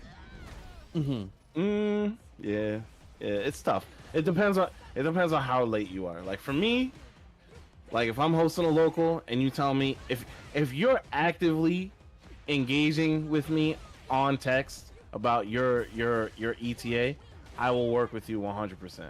But if you're just on some, if you're on some like, yo, like the tournament's starting in 3 minutes and your first text is yo, I'm good. I'm good on that. Right. Like yo, you could sit your ass in spectator mode for all I care. This is very, very possible, by the way. Oh, absolutely. mind. Never mind. Why'd you say it? Never mind. I'm sorry. I was Jinxed it. I was Jinxed it. excited. Shouldn't have said nothing. Okay. Lesson learned. Don't you see 40's getting the power up once we go off topic? Don't you know that you're the talent and talent is supposed to say those things? Yes and yes. Both things can be true. Like, I guess I don't know how to respond to that.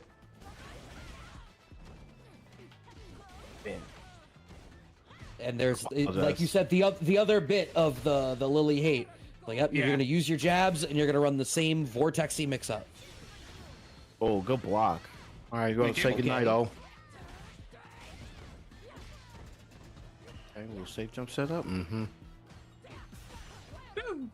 Yeah. Oh my god. Kerpow.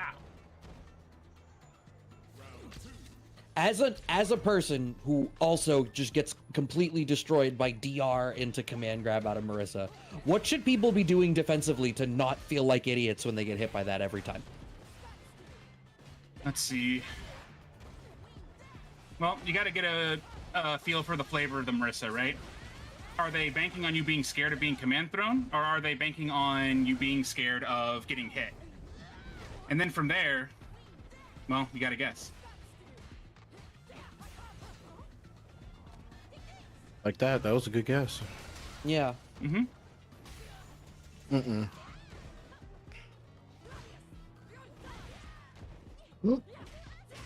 Oh my god. Okay. Punching down. Nice. Very well done. But yeah, said the 40 said they were gonna beat up a small child. Nice. That's what I Exactly. did. Punching down, literally. Well done. Well Thank done. you. Liquido's Alright, we not an easy opponent either, so No, I Like, mean they made some pretty good I've run adjustments in that into- second game. yeah. I've run into him in ranked playing Dulcim. I've run into him in ranked playing is that Joey? Like Joey FGC Joey? Hell yeah. I love Joey. You That's always a already have fun another fight. match? Yeah. We're not wasting. We're not So wasting quick. time here, Brad. We got 50. No, of course. Just like we barely get time to breathe. How do you the amount of on that you need to be able to play at this intensity for 2 hours? That is clock just- on stream is so wrong. We have 25 minutes. Right. Is it only counting down when it's on this page? Oh, that would suck. Oh, you know what? I bet if they've been like, I think bet I if just they got, like, one started of those it late stream was timer all. things. Oh, okay. I was gonna say if you have one of those stream timer things, then if you're minimizing it, then that will cause it to pause. So Yeah, that's probably what happened. Oh. Untested, you know. He'll figure it out one day. I used to stream a lot more, and then I I've been delayed it considering because you going always back to it, complained I so- started it early, and this time I started it late. You started it Omega late. Ow. What's this You don't even- colonial ass outfit that Joey got on? Yeah. This is Honestly, this I is love it. let It's such them a eat pretty cake, outfit. Manon. Oh, word. Marie Antoinette Manon. Manon Antoinette. Okay. For the Hi, glory Joey. of Noxus, man. Glory of Noxus? Okay. You guys wouldn't know that. Sorry. I wouldn't. I've played some League, I know. Want. Yeah, I get it. This guy doesn't even play League, plays Runeterra.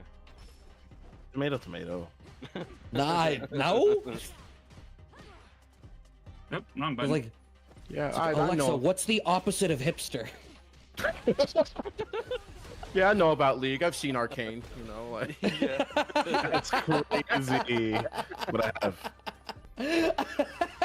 Yeah, I've heard the Imagine Dragons song. Yeah, I messed with League a little bit. Crazy. Yeah, I know about League. That's crazy. Yeah, guys, I know about League. Y'all like Lil Nas X? Like, hey. Yeah, bro. KDA, bro. Yeah, y'all know what it is, bro. I'll let that character. He's the 4-4 challenger. All right, cool. Right, bro. We know, man. Come on, All man. right, cool. FlashKick, where do you man. rank this this costume of Marissa's? Is it the best costume of the game or what? Man, Feel free to focus on. Yeah, the no, this no. whole match.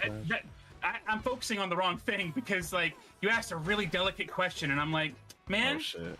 that's a good question. He said, You know what? You know what? That's the delicate question? It's a delicate question, Brad. We've been... It's a delicate You question, have Brad. to heard him. have to You heard him. understand, like, Fuck, he's you got have to genuinely understand, right? They do so many interesting things with the trim based on the color you pick. And I love all of them, right? Except for some that don't do anything interesting. But, like, on some colors, the trim is, like, so incredibly, what is it? It's so incredibly intricate, and the color variety they have for it is actually phenomenal, you know? I agree. So, Currently. but How you then feel other about ones that, are just Brad? like kind of bland. But like Yeah, out of kind of bland, everything, Brad. I definitely think it's one of the best. Oh, It's wow. one of the better ones, you know. Wow, Like you if there was said a it's tier the list of best. costumes, it's Yeah. one of the best. Right. Oh yeah, because there is a A tier plus list. or easy S tier, you know. Okay. I agree. Wholeheartedly. What's the Because I worst mean, costume what's for cooler you? than beating people's ass in your wedding dress because someone decided to crash it, you know? Real. I That's see. like fair for in terms of like the fantasy of the costume of like what it's presenting. Yeah. That's cool. And I agree with you. I didn't like the costume until I saw the alt colors, and the alt colors bring it to life. I agree. You know, some colors are better than others, but for the majority of the fact, these are pretty shit if you ask me. But hey, you know, I'm not a Manon player or a Marissa player. so I Non don't player, you really- got it right. Well done. Excellent. Thank you, Bunch. God, that got me out the air. Damn. Good game, Joey. Good game. Ooh. Joey still got it. All right. Yeah. I mean, Joey's awesome. I love fighting Joey because, like, I got destroyed here, but like other times when I run into him in ranked, right? That'll be like, "Hey Joey, I'm going for your toes," and he just doesn't know what to do about it. And I'll just do like Marissa Scudam's step, the step kick into the hard knockdown, and then he has to like, because after you get that, it is a hard knockdown. You get a mix afterward, right? And so he has to guess: am I about to get thrown, or am I about to get hit, or am I going to spend it and try to get out of this situation? And let me tell you, there's no greater feeling than when you know your opponent is good and you've put them in a situation of you are either about to take a lot of damage or you're about to take a lot of mental damage because you feel stupid for letting me get away with something. Okay. It's good. It's fun, you know? Sure. I mean, that's the mental victory. You're just like, yep, I'm putting you as like, no matter how this goes, I can feel good about being in this position. And I think that helps me, like, as a player too, right? Because I see, because like, if I tell myself, okay, this person is obviously much better than I am, or this person has been practicing a certain thing and is much better at that thing than I am, if I feel like I get one over on them, then the personal victory motivates me to keep fighting, to keep looking for more little victories. If I can take, like, a victory like that and springboard off of it, I can start to understand how to actually play and fight against that opponent, you know? Joey is definitely one of those people that it feels, for me, sometimes it feels impossible to get a hit, you know? So when I do actually get the hit, I'm just like, all right, I feel good about just getting the hit. And then I tell myself, your new goal is to get another one, you know? And then the question becomes, how do I get another one, you know? Yeah. I think anyway. It sounds to me like a lot of this is just you're very honest with yourself about where you're at, and then it's like, word, as long as I'm honest with myself with where I'm at, it means I can set achievable goals and actually work towards things. It keeps you in an actionable place. Yeah, like, you know, we talked about active defense. Well, active growth is an important factor in fighting games too. You can't just say, oh, this is a good player, I'm going to lose, or I'm probably going to lose. You need to tell yourself, this is a good player, this is what he's good at, I need to find an answer, you know? And if you don't find an answer in time, well, that's the thing about fighting games. You will fight them again, eventually, you know? Right. Yeah. And another thing is that that player is also trying to get better simultaneously, you know? They're also trying to improve. They're also trying to grow, you know? I've been fighting a lot of Knuckle Dew on his Cammy lately because I guess he feels that learning a second character for the matchups he doesn't like Guile in is a good thing, right? And so I got a game off of his Cammy the last time I played him in a ladder tournament, and I felt good about that because it's like, you know, I didn't just fall for the bullshit. I was active. I participated in the fight, and maybe that final round was a blowout, but I dragged it all the way to the final round, you know? Sure. So I can take that as a little victory, even though I still lost the fight. Because people get too hung up on actionable statistics. It's like, oh, did you win or did you lose? Yes or no, you know? But it's not, you know, it's not like that. You know, we see the meme of, you know, 0-3, but it was close though, or something like that, right? And right. Sometimes, yeah, it probably was really close every single game. It probably was every single round to the final round, you know? But, yeah, you know, if you can look at that and tell yourself, you know, what did I take away from this? What did I learn? And then try again, because you can always try again. There will always be another tournament. There will always be another person to fight. Then you can continue to grow, you know? And sure, the games might change. The faces might be different. You might play someone and then never see that person ever again for the rest of your life. But someone else will be there to fight against, you know? Right. And so long as you tell yourself there's always another person to fight, there's always another place to go, there's always something else to learn, then you'll always find joy in playing fighting games.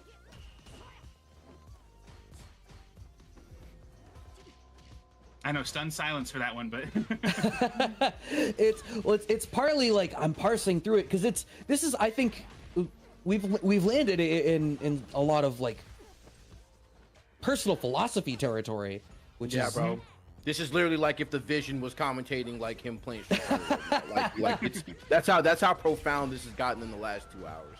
And honestly, Theseus type shit. Right, and honestly, 40% like, like when it comes to competitive, like the nature of competitive sports in general, especially when you're trying to like, you know, especially when you're in a community, it's like if you want a bunch of people to get better, iron sharpens iron, and like the fact that like you have this mentality about how like, oh hey, I want not only myself to have this, like this, you know, this wave of self-improvement, but I want other people to like kind of revel in that as well. This is how like, you know, a region gets good. This is how a region gets like extremely powerful. Like, and a lot of people don't share, unfortunately, a lot of people don't share the same mentality as you do. But man, the community would be so much better for it if they were. I appreciate that. Yeah, no, I agree with it. It's a, I think it is a very healthy relationship with your, why you play the game, what you want out of it, and how you go about practicing that. Yes. And I think it's a very homeostatic place of like, playing the game makes me feel good, winning makes me feel good. In order to win, I have to play more and solve these problems, and solving these problems makes me feel good. And it's this enriching circle that feeds back into itself. Right. And it's just, you know, another caveat to it is like we can really just sit back and kind of just, you know, enjoy the commentary that you put on, because you've literally deleted people in like less than a minute. So right, well, that's the other part too, is it's this conversation and then it's like, oh, and you're still absolutely nuking people. If I could ask another question, and yeah, if the match starts to be serious, we can obviously pivot again, but like, is there an experience you had in the fighting game community that you feel like was that sort of like the best example of like, okay, you know, I can take this small victory, like, or like a match you played with someone, obviously besides the knuckle do anecdote being one, but like if there's a high profile one or something like that that really stands out to you?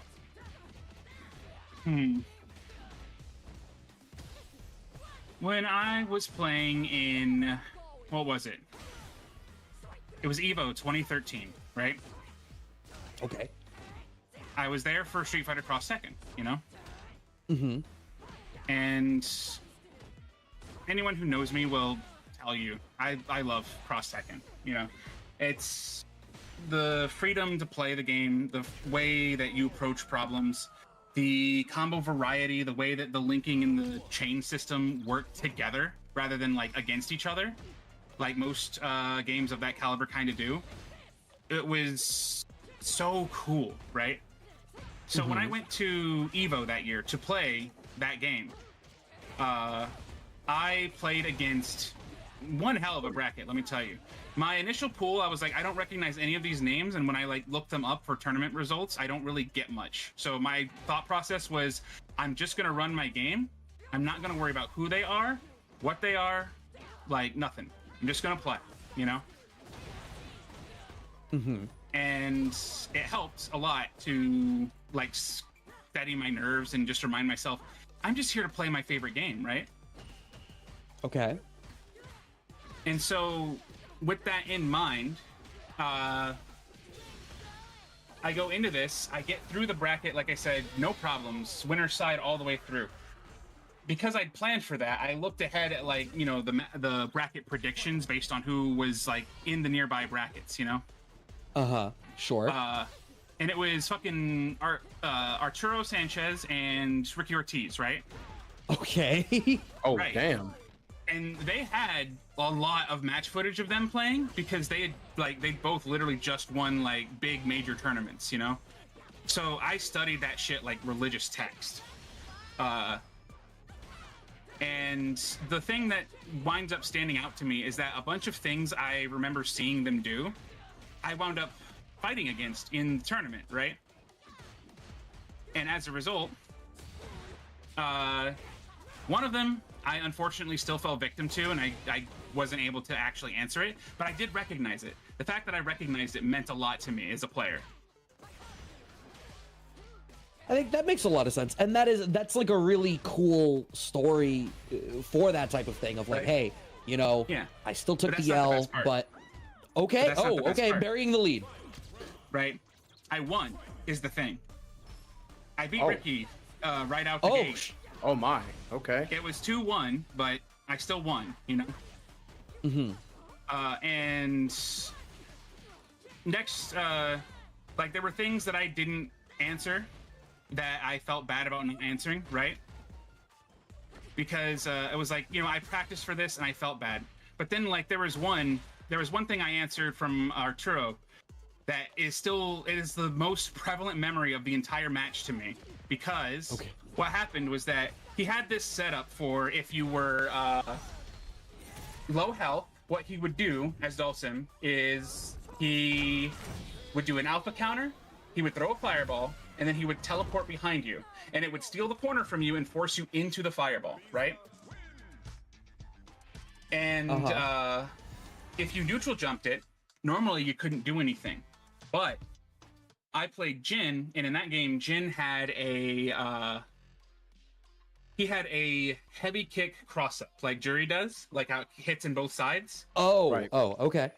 Right. So you remember what I said earlier about how counter hits in that game cause a float state, like a juggle state? Yes. So because it was Jin, because he had a specific tool for that situation, I was able to neutral jump and hit Arturo out of the teleport. I had no health. I had a sliver, right? And because I knew that situation just from paying attention, I won that round and was able to kill Dulcim off the combo that followed, you know? And it felt incredibly good because one, it was something I practiced for and got to respond to in the match because I recognized, oh, I got alpha countered and I have no health. He likes to do fireball, teleport behind you to kill you. I'm going to neutral jump here because I practiced this. I practiced that a lot even, you know? Like, I was looking for the situation, not necessarily on purpose because to get to do an alpha counter, you have to be blocking, right?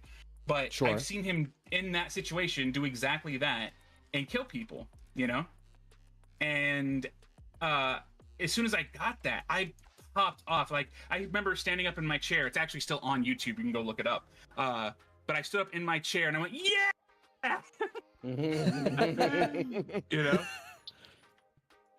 I was a little unhinged back then. I would say stuff like, Arturo, I like you, but I need you to hit me as hard as you can, please. And he was into it. Like, he played along. He was, you know, he was a good guy about the whole thing. I got the next match queuing up, but yeah. And then I won that one, and then we go into the next game. It's bloody fucking knockout slugfest until the very end when I make a good call on two of his wake-up options and just toss him on his ass both times, right? Okay. And I win, and I get that 2-0, right? And I think to myself, wow, where am I in the bracket now? I didn't plan for this. I didn't get this far in the planning stage, right? I honestly thought I was going to lose to Ricky and then have to, you know, trudge through the mud in losers. But no, I was just outside of top 8. You know, I just needed one more to win. Mm-hmm. And I didn't. I lost to MOV in the follow-up set. 2-0, right? Word. But the thing is, while I was playing, I was having fun, like making gestures. Huarong has this move, Hunting Hawk, right? Where he basically, while he's midair, he does like several rapid kicks, the same way you've seen like Chun-Li do, what is it? Her air lightning legs, right? But he just like stalls in the air and just does multiple kicks and bounces you off the wall. So like I put my hands up in like a snake stance while he was doing that animation and just went like and I remember MOV saw that, right? He saw that and was like, he looked at me kind of funny and then he just started laughing. And it's like, man, he just starts laughing and he's into it. And then he starts making gestures back, right? He's doing the same shit. And even though I wound up losing by what was actually just human error, I didn't cancel something I should have, you know? And as a result, because that move is punishable on hit, if you don't cancel it, he hit me back and I died, you know? Okay. And it sucked, because on the one hand, I did want to win, but at the same time, it was like, I walked away from that feeling like, this person can't speak English that well, and I made a real connection with him by having fun playing fighting games, even in such a high stakes environment, you know? That made me feel like I could sit down with anyone, and so long as I'm playing fighting games, they are my friend, you know? Right, like a real human experience. connection. Hey, Holy- yeah, human experience. Right. Absolutely. 100%, bro. The real human experience, bro. That's crazy. No, I do want to say what's but crazy hang on, is you you gotta having cap off. these stories. Oh yeah, please. I want to cap off the story. So after the match, right? And like you have to understand, I'm dressed in like my full armor set and everything. This is about the year I started really like wearing that. That became like my brand identity. If you see me at events, Okay. I'm always wearing like the full armor, you know? And people love that. People love that I basically dress up to go play fighting games. I go to war, you know? And so I'm dressed that way, and I tell him, he looks at me and he says, "What's your name?" And I'm like, "Well, he spoke English." Like, that blew my mind, you know? Sure. And I'm like, "Oh, I'm 40% FlashKick," and I show him my shirt. It's got my symbol on it and everything. Like, you know, I'm representing my brand, basically, and everything. And he looks at me and he says, without fail, like, "I remember you." And I'm like, something about hearing that, right? From someone who beat me, I left that much of an impression on someone I lost to. And it kind of, it told me, you know, it was at that moment when I realized, oh, we reported the wrong game. It's whatever. Oh no. It's fine. We can have it fixed in post. It should be 2-0, but I can just start searching the next match as soon as this is confirmed. There we go. Yeah, just Anyway. keep going. Yeah, so You have 4 minutes. Yeah. I'm probably just gonna get this next one in unless I just run this guy over. So. Which, like, you've been doing, anyway. like, you've told this story, remembering like very specific details of a different set of a different fighting game, while you're just casually bulldozing people on the screen. Steamrolling, bro. Like, what? Anyway, to have him say that to me, it filled me with, I don't know, some kind of revelation that, you know, across time and space, it doesn't matter who I play, so long as they play fighting games, we can be friends, you know? And from then on, I always told myself, there's no point getting mad at another player for being themselves, for playing, or so long as they're playing fighting games with you. Now, if the person, like I said before, if the person is scummy, the person is scummy. There's nothing you can do about that, you know? But if the person is like you and just wants to press buttons and have a good time, they're your friend by default. I don't care how good they are. I don't care how bad they are. Oh, my thing still says searching for match, but apparently Banana Ken's already here to fight me? Might be glitched out. Does it say I'm playing Banana Ken? Yes. Can someone verify? It does? Okay. Really? So it's all good then. Because like, it still says I'm trying to find a match, that's why. Yeah, it says you play Banana Ken. Okay.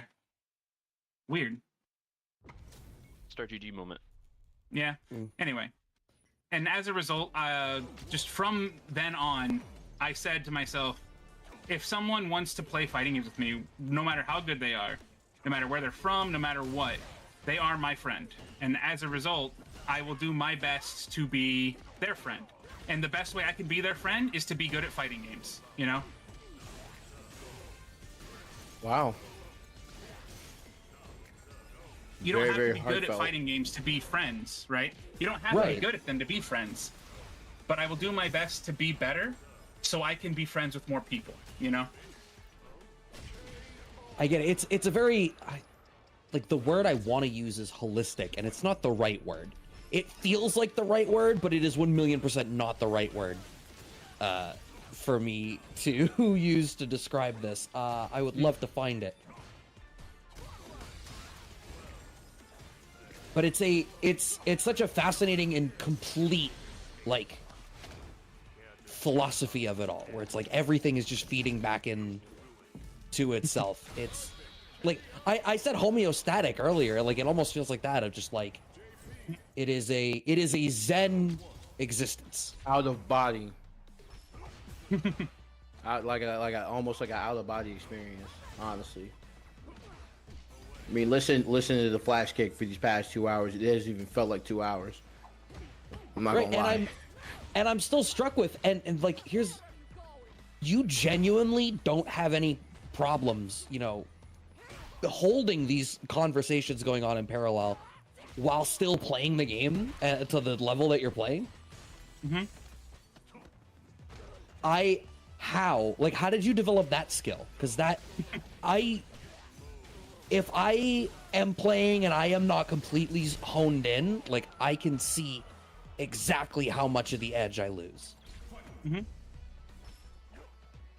Yeah, there's always a moment like we see the gamer meme where they they sit up in their chair and they're like in focus mode all of a sudden. But honestly, you're like, you've told us this. Like, you told us you play like this all the time.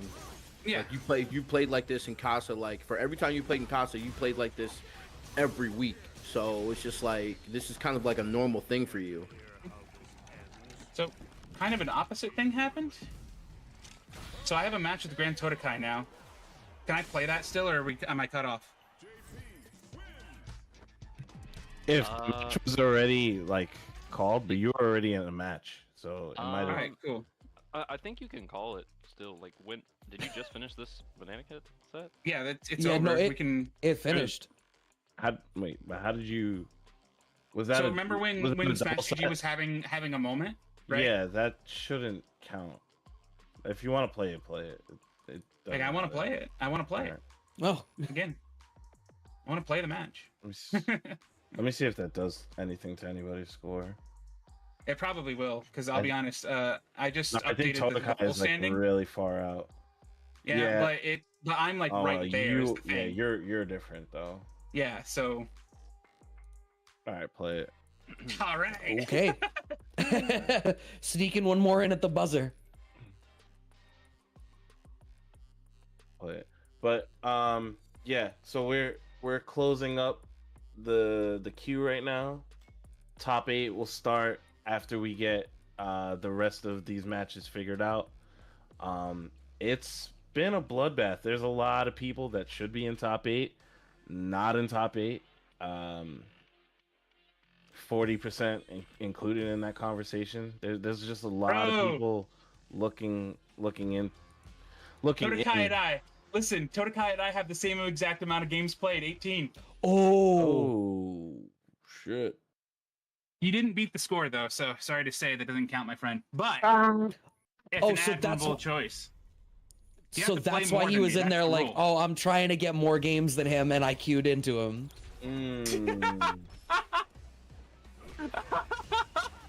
That is a Sometimes tie, though. That's how do we rule this? Well, it's a tie. The thing said, right? Play more games than FlashKick. Got him. Yeah, but you didn't play more than them. No, but he didn't play more than me. Exactly. So it's a tie. Congratulations, you figured out what a tie means. Sorry, I'm being rules lawyery right now. That's my fault.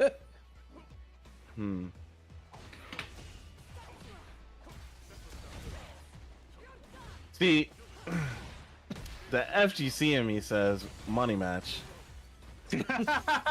Oh. Yeah, then that's what this set is. Well, except we could have told 40 that first. It's not established before. Right. Yeah. Let me see. All right. Well, you think about it. I'm gonna fight. Yeah, you fight. If you guys want to play a first of 3 while we set up top 8 for the money, I'm down for that. All right. Well, that'll come after the actual ladder set. Okay. Yeah. This is a completely different set, and then you guys can run it back, whatever. Sure. All right. Cool. I'm down with that. I'll see if he's down after this set. Damn, that's crazy how that fell. Oh yeah. It's wild. Damn. Oh, we have a tie too. Jesus. Oh, really? Oh damn. Crossover and Joe with May Rogan. This is a wild ladder tonight. Oh yeah. Yos, is that to make it into 8th? And it's so stacked too. Damn. Yeah, that's for the 8th space. eight spot. All right. Top 8 is like top 7 is pretty set. It's just 8 is crossover. There's no way for anybody to disrupt that tie right now. Maybe Space Boy. Okay, let's see what Space Boy does. Wait, how is Space Boy disrupting 7-3? If he goes 9 and 5. Wait, crossover 7-3. Or No, I see 7 and 4. Yeah, even worse. I see 7 and 4, 7 and 4. I see Yeah, they're seven. both tied 7 and 4. Yeah, Wait, so he got that one. That's okay. gonna push me out. So unfortunate, didn't get top 8, but I hope I at least was entertaining. Yeah, he get kept the shit out of you right now. It's But okay. also, like, yeah, intensely. It was Okay. really awesome conversation. 1, Yes, 2, very 3, much so. 4, 5, 6, 7, 8. I had a good time. That's all that matters. Yeah, man, we had a good time with you too. Like this shit was definitely Enlightening, yeah. eye-opening, There was a lot of think pieces going on. bro. Yeah, no, we got to figure this. All right, so get. He said I was 1 game away. Yo, Tokai, don't cry just yet, dog. We got something lined up for you in the background. Don't worry. Mm-hmm. I might have something in the works for you, buddy boy. You trust you me. He said, okay, listening. He said, Hold you better on. believe. Hold on, yeah, because you. Yeah. 2 Smash Yo. players were in this tournament. Yo, first to 3 right now. First to 3 right now Let's for do the it. money. First to 3 right now for the money. I can't see where this chat is happening. Oh, is it happening It's in game in chat. the lobby? Yeah, Oh, yeah. damn. So this is the first to 3 for the money. This is for the money right here. This is for $80 Okay. right here. For Straight up. $80. First to 3 for $80. Yeah. Let's go. Here we go, boys. You get me a little don't- longer. I yeah. don't know whether to expect you to play with the same Alright. like baller intensity, or now it's like, no, there's money on the line. And then Yost, right after this, get Joe and crossover in here. First to 2. And then after that we establish top 8. And yeah. You move. Actually, no, have them play first to 2 off stream right now. Word. Because these 2 guys, they this match technically doesn't matter to the night. Because then we can set up top 8, and we'll have the majority of round 1 top 8 play, if we can get that done before this is done. Oh, this is mad doable for 40, actually. Oh, this is- 100%. the only regret is that he has no green. Yeah. That's Yeah. fair. Yeah, I agree. That was sick. Yeah. Yeah, Able to no, get that the was a chip good damage spot up to do level it. 1. Very good. Very good. Oops. Okay.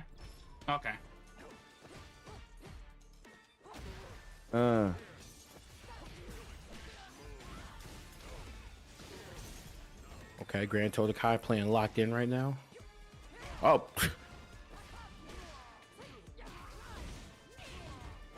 Okay. Go 40% with the 40%. One time. Like, that's the real brand. It's not Oh, just yeah. the armor, it's also the life differential. He said I live this shit. He said I live this shit for real, for real.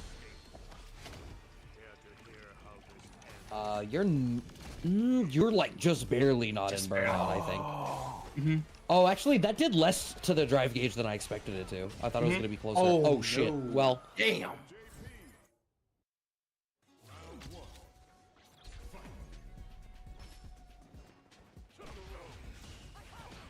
Yo, complex. So, yes. Yeah, Yes. Bunch explain. All right, so there's been a bounty to try, the bounty with 40% flash kick. He plays the most games at Casa free. It's not close, but today Todokai made it extra close. They both hit 18 games. The bounty's $80. I couldn't just hand either of them the money, so they got to play it out. They're playing it out first of 3. Deal with it right now. So Todokai up 1 game to none, and 40 right now having a really hard time getting in. Yeah, it's because I ran Todokai over once, and he said never again. So Yeah, yeah. he really cycles his defense now because of me, and it makes it tough that when I do get in a position to make a play, I can't do much because he's ready to change things up on me on like a moment's notice. Yeah, that's bread for anybody. Oh yeah. I'm glad one of these guys is gonna get the money though. I'm glad. Oh, damn it. Both of these guys play really hard. I've been down 0-2 before. It's fine. It just makes it that much more hype if I do come back, right? Oh, for sure. Oh, yeah, absolutely. For sure. You're out here for the story. Oh, You definitely are out here for the story. Lord, we gotta keep it going. The room's set first to 2. It automatically kicked us out. Oh, okay. It's fine. It's fine. I mean, if he gets one more, we just exit out anyway. But either way, like I had a good time. $80 would be nice, but it is what it is. Yeah, let's see. Where do we go? Oh, not what I wanted.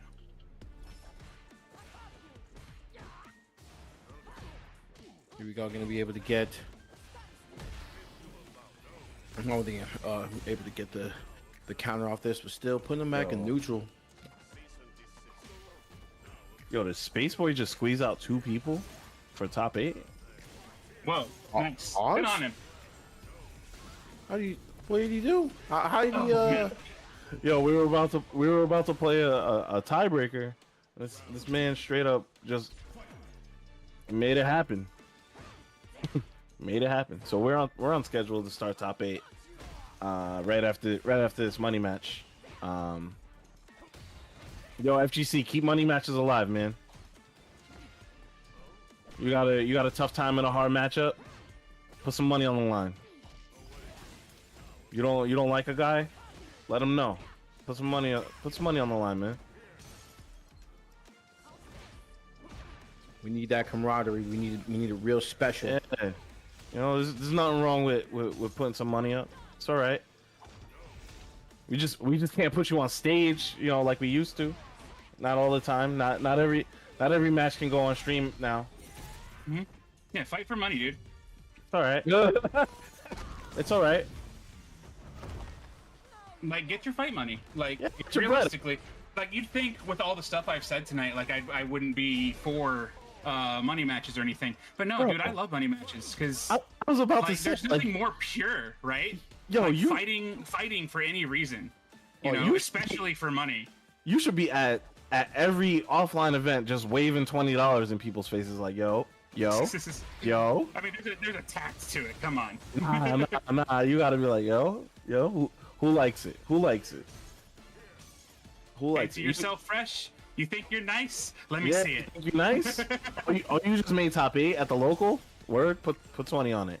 Put 20 on it, man. Put 20 on it right now. It's only $20, bro. You're not gonna miss it. It was only first of 2s. I'll give you first of 3. What's up? First of 3 for 20.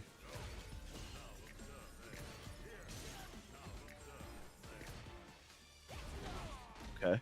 This is winnable. Oh yeah, it's getting more and more winnable too.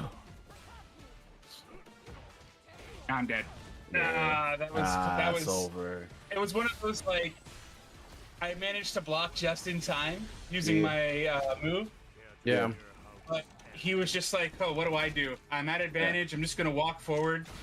You ready to block some more?" I wasn't ready to block some more. No, you were not. Good shit, Todokai. Good shit, Todokai. Good shit. And good shit, good shit to you for being a sport about it. Putting your bread up. It's not about the money. It's about the experience. The money would have been nice too, but like, hey, look, we at the end of the day, fun on that. Right. At the end of the day, this is gonna sound sappy. I've lost so much in this game, right? And I don't mean like I've lost a bunch of money or anything. I mean like when I've had opportunities to go into a money victory, I have lost so many tournaments. It's unfortunate that it pans out that way. And it definitely hurts my feelings a little bit as a fighting game player because you think, oh, he's been at this for 11 plus years. Like, he should have something. It's like, dude, I think I've made $50 playing Street Fighter 6. And I think that while that does suck, right? Mm-hmm.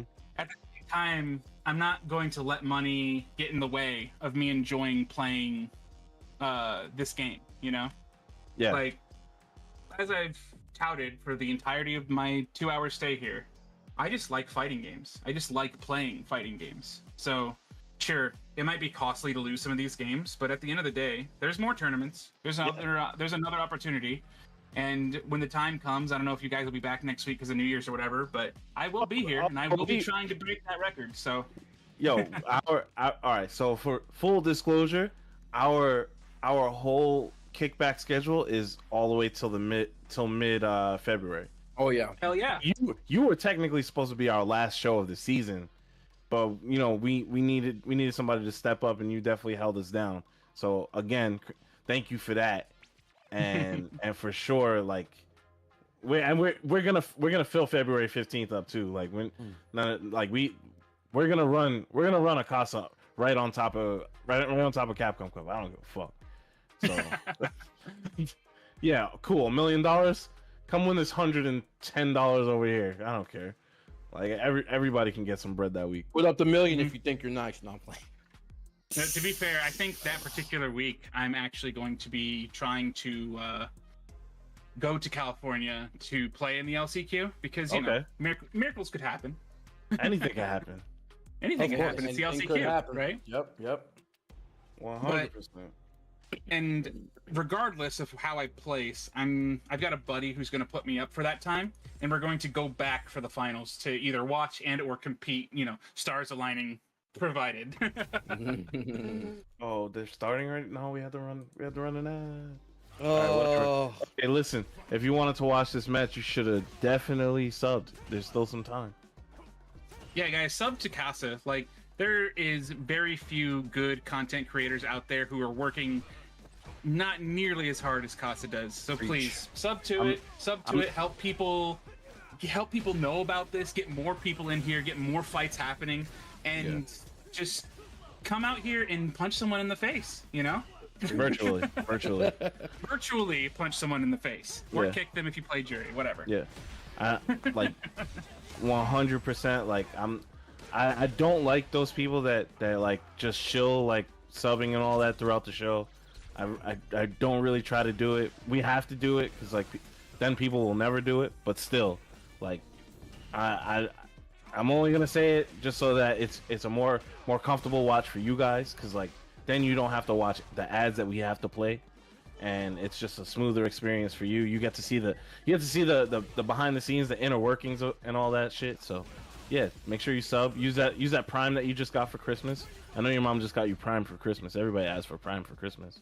So yeah, but was that the energy drink or? Yo, Logan, call me. He said, "I know you watch." Logan, call me, bro. Stop playing with me. All right, gentlemen, I'm gonna leave you to do your thing. Okay, yeah. This has been a blast. Thank you for having me on. Thank you for letting me tell my stories while I played. Thank you for coming, man. Especially last minute.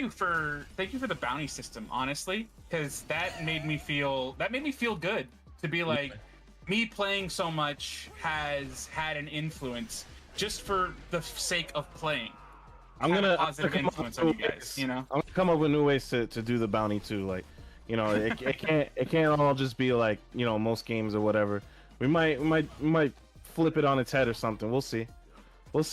But yeah, thanks for coming through. We will see you again. Don't kid yourself. You will be on the show again. So I have so many more stories to tell, and I can't wait to tell them to you.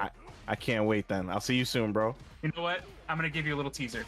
Oh shit. So this is a great story. I used to be in game dev, right? And I used to work on a fighting game. It was called Beast Fury, and my boss was a very big fan of Skullgirls, right? And by extension, a big fan of Mike Z. Now, he didn't know that Mike Z was kind of prevalent in the anime scene for a little while already, but he thought, oh wow, this guy just kind of came out of nowhere and then just made a fighting game. Like, I want to do that. I want to make a fighting game, right? And you know, it's kind of like childish naivety, but like, it was so like intoxicating to kind of be in that same energy of, I love fighting games. Let me help you make your fighting game, right? Yeah. we were doing our best to make the game as good as we could, and my boss reached out to Mike and the Skullgirls forums and everything, and he asked for some help, like some genuine, like, you know, what can I do here, so on and so forth.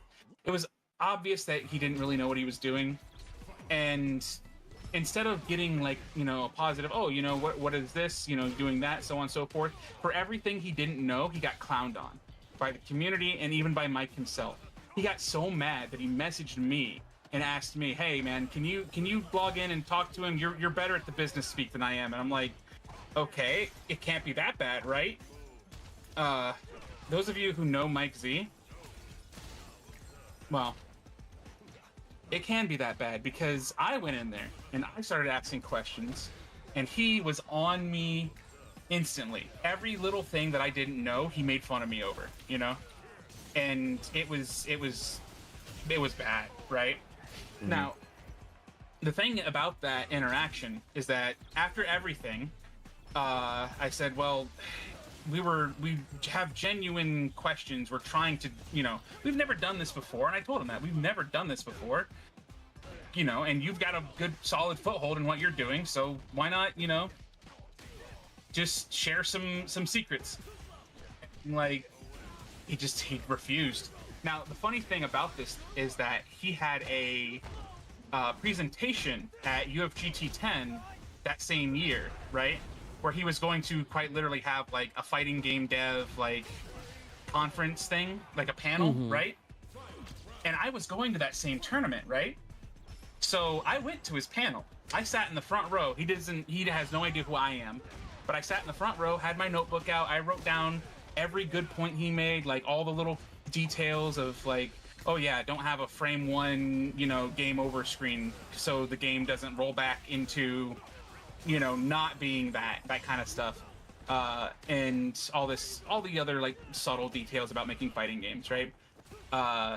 And afterwards he was like doing a little meet and greet, shaking hands. Hi Mike, how you doing? Yeah. And it's like, I walked up to him, I put my hand out, I was like, hi Mike, nice to meet you. My name's 40% FlashKick. We spoke over the internet last night. You should have seen his face. It went from like that jovial, like, yeah, I'm meeting fans thing to smile to that, like, I have seen the face of God, and he has deemed me unworthy. Because I'm a big dude, right? Like, and I'm dressed in the armor and everything. And he's like 5 foot nothing, and I'm 6'2.5". And I kind of look like, you know, something out of Mad Max, you know? And a dude that you, like, it's literally the meme of like, you know, people get too comfortable about talking shit on the internet because they don't get punched in the face. I didn't do anything, just so you know. I didn't hit him or anything. I didn't, you know, it didn't go that way. But just seeing his expression, that look of utter terror and fear, of you talk that good shit online, now I'm here. I need to, okay, so you're literally as tall as me. I need to see what you were sporting. I need to see this armor that you keep talking about. I need to, like. All right, yeah, no, I'll post it. Let's see. What's a good channel for that? General? Yeah, that'll do.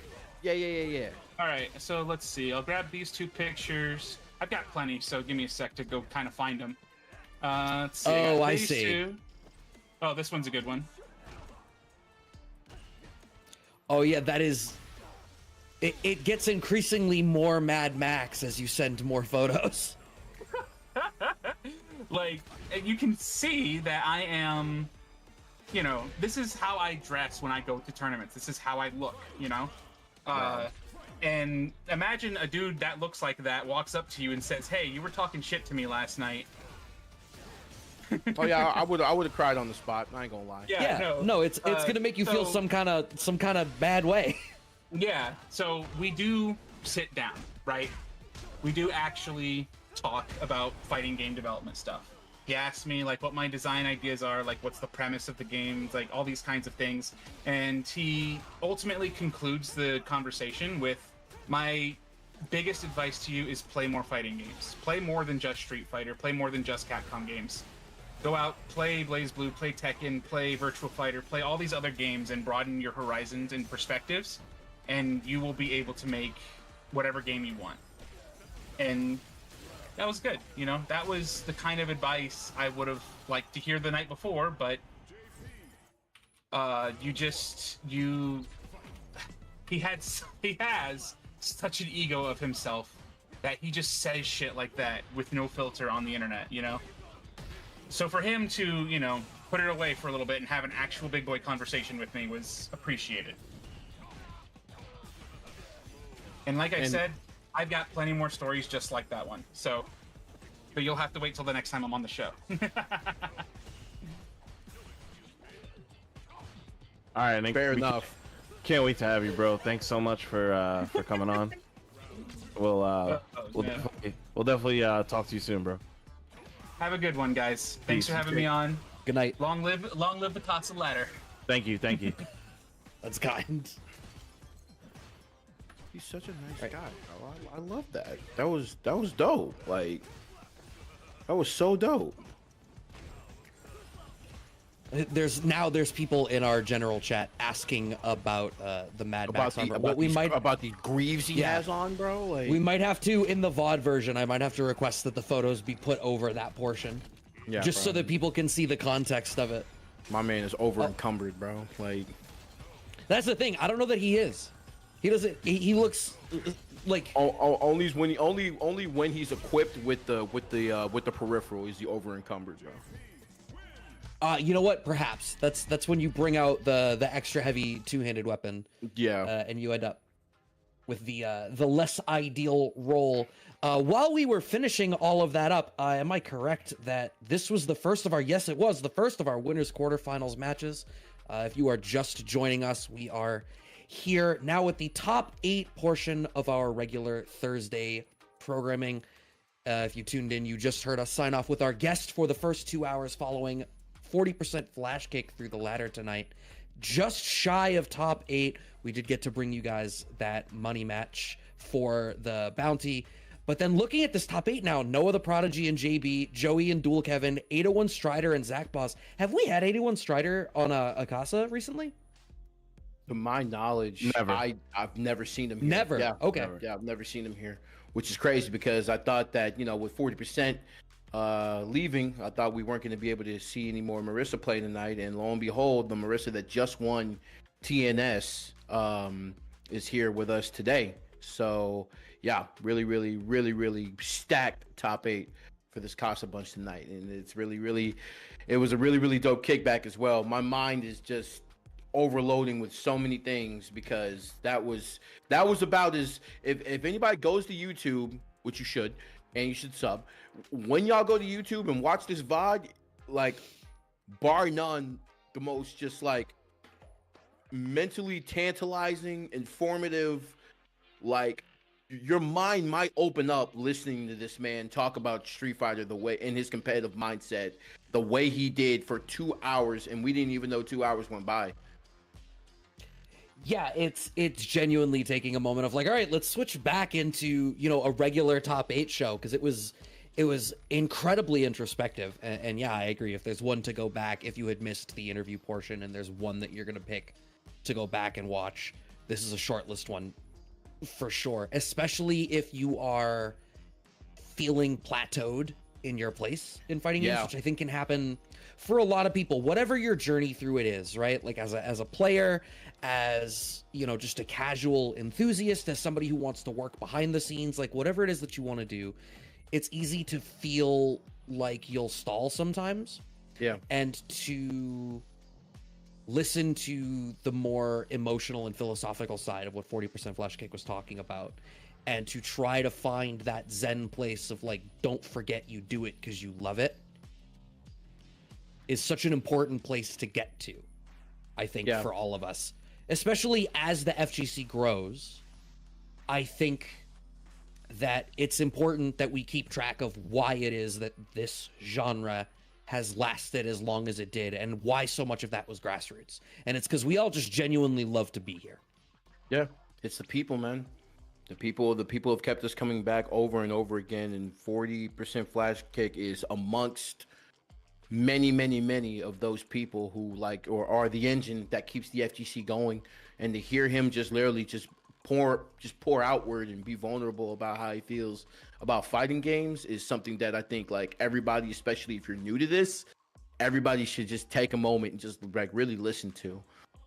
Oh, and the fact that he was completely, steamrolling everybody, most of everyone he That played. too. So like in he literally did it without blinking. And like I know he spoke a little bit on glue eating characters. Well, that's Elmer's personified.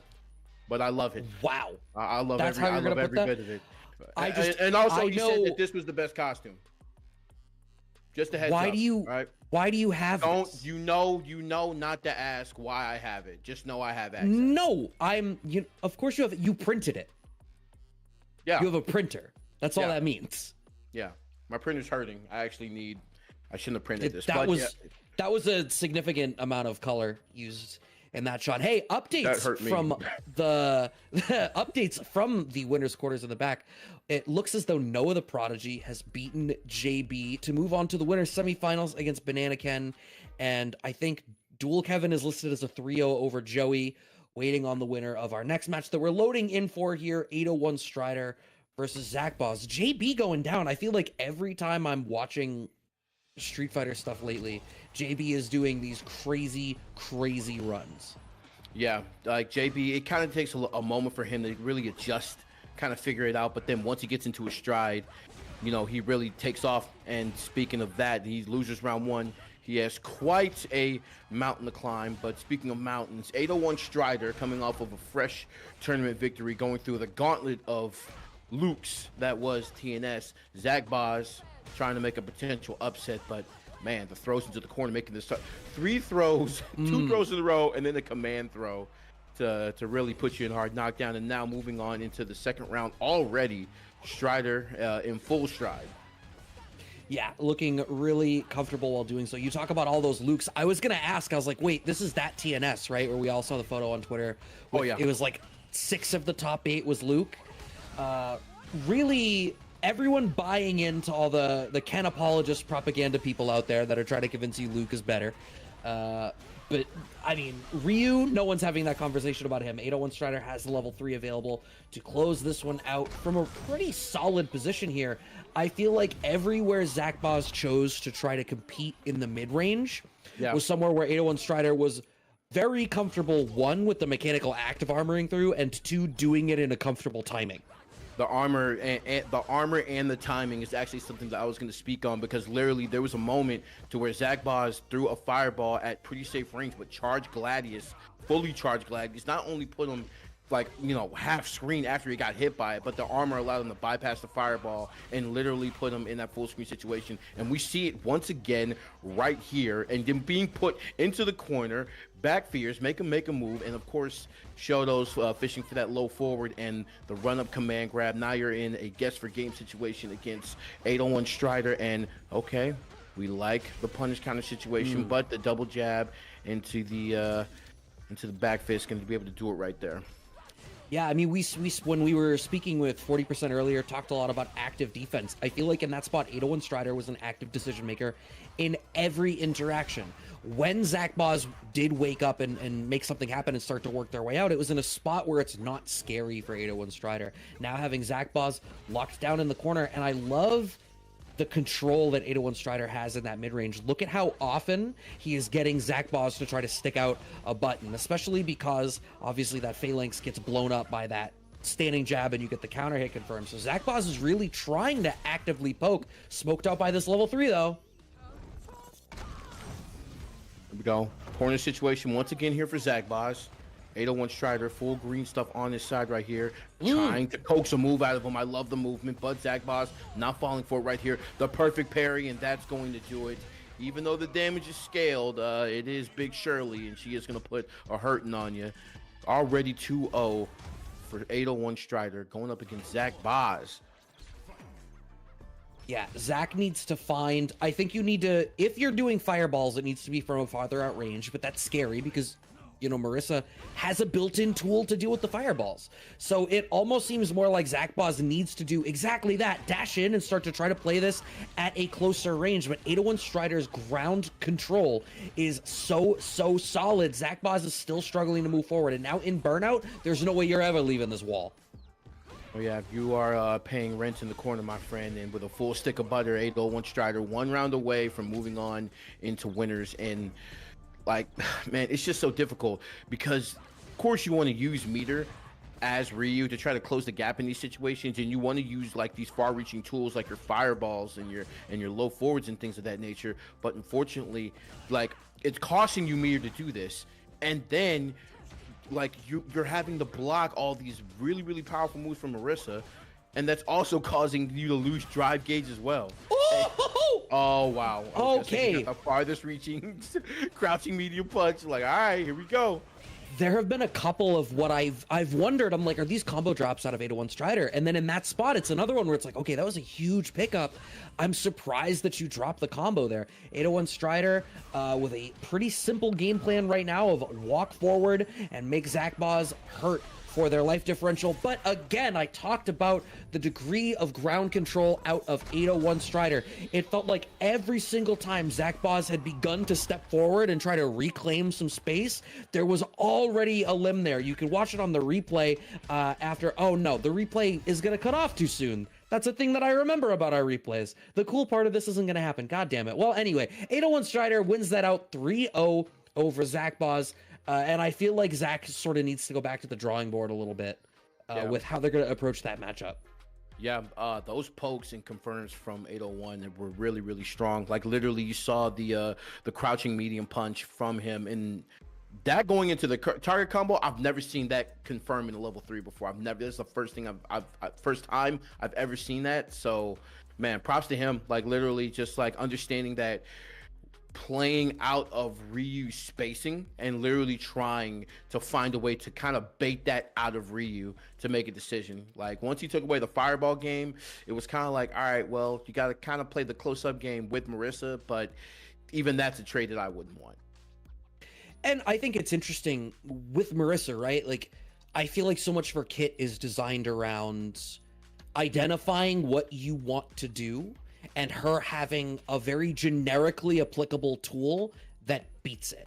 Like armoring through a fireball at that range when you're that tall of a character is not dissimilar to armoring through like a really long reaching low forward or something. It's all about, if you're trying to control at this range, I have a tool that answers it. And I feel like there's a lot of very generic options, including system mechanic options in this game, where Marissa is designed with something that is like, if you do this in too simple of a way, I will expose you for it. Yes. Man. Well, that match actually happened quick, fast, and in a hurry. Like, this tournament is actually going by like... This tournament is going by like fast, man. We like to have you guys home at like 11. We get it. Oh, yeah. I don't know if I personally, I have this week off, fortunately, but some people have to work between the holidays, which means you have to work on Friday.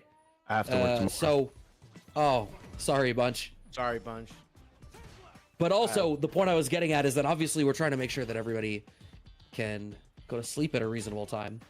And hey, we are, speaking of which, we're in the semifinals. We're going to Banana Ken, going up against Noah the Prodigy. Noah the Prodigy, one of the stout younger players in the scene, making a tear as of recently. Very good Luke. Playing very effectively. Meanwhile, Banana Ken, I feel like I haven't watched Banana Ken play Street Fighter 6 a lot recently.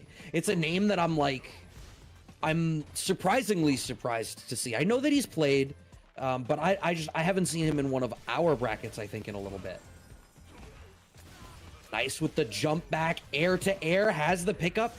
It is so what? Is there like an option where JP doesn't get something of a juggle combo after? I feel like every hit can lead to something. That was hate. Right. It's not hate. It's like we see this every week. Like, and you know something else that we see every week is just more apologists like you coming out of the woodwork and talking about how, you know, fair JP is. Like, bro, this is just what he does. No, I don't mean it from there's a little bit of hate because I like to complain and I do not enjoy playing against JP. But I do genuinely feel like there are hits where he gets really interesting combos after it where a lot of the rest of the roster wouldn't. It's okay, because no of the prodigies. Are you? Are you? No, you're not. There's no way you're dead. You're certainly burnt out. Okay. Which is pretty effectively checkmate, actually, depending on when Noah tries to make something happen. No, the regular amnesia. Yeah. Wow. Reversal options on deck too, and he had the meter to do that level 1.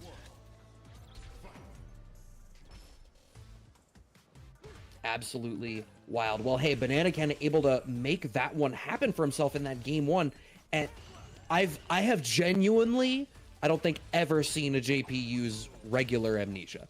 I almost wonder if that was just muscle memory of like, I would OD amnesia here, and while being in burnout, just came out that way. We do find the perfect parry, resetting back to mid-screen. Banana Ken, I was about to say slowing this down, but actually teleports right into range 0.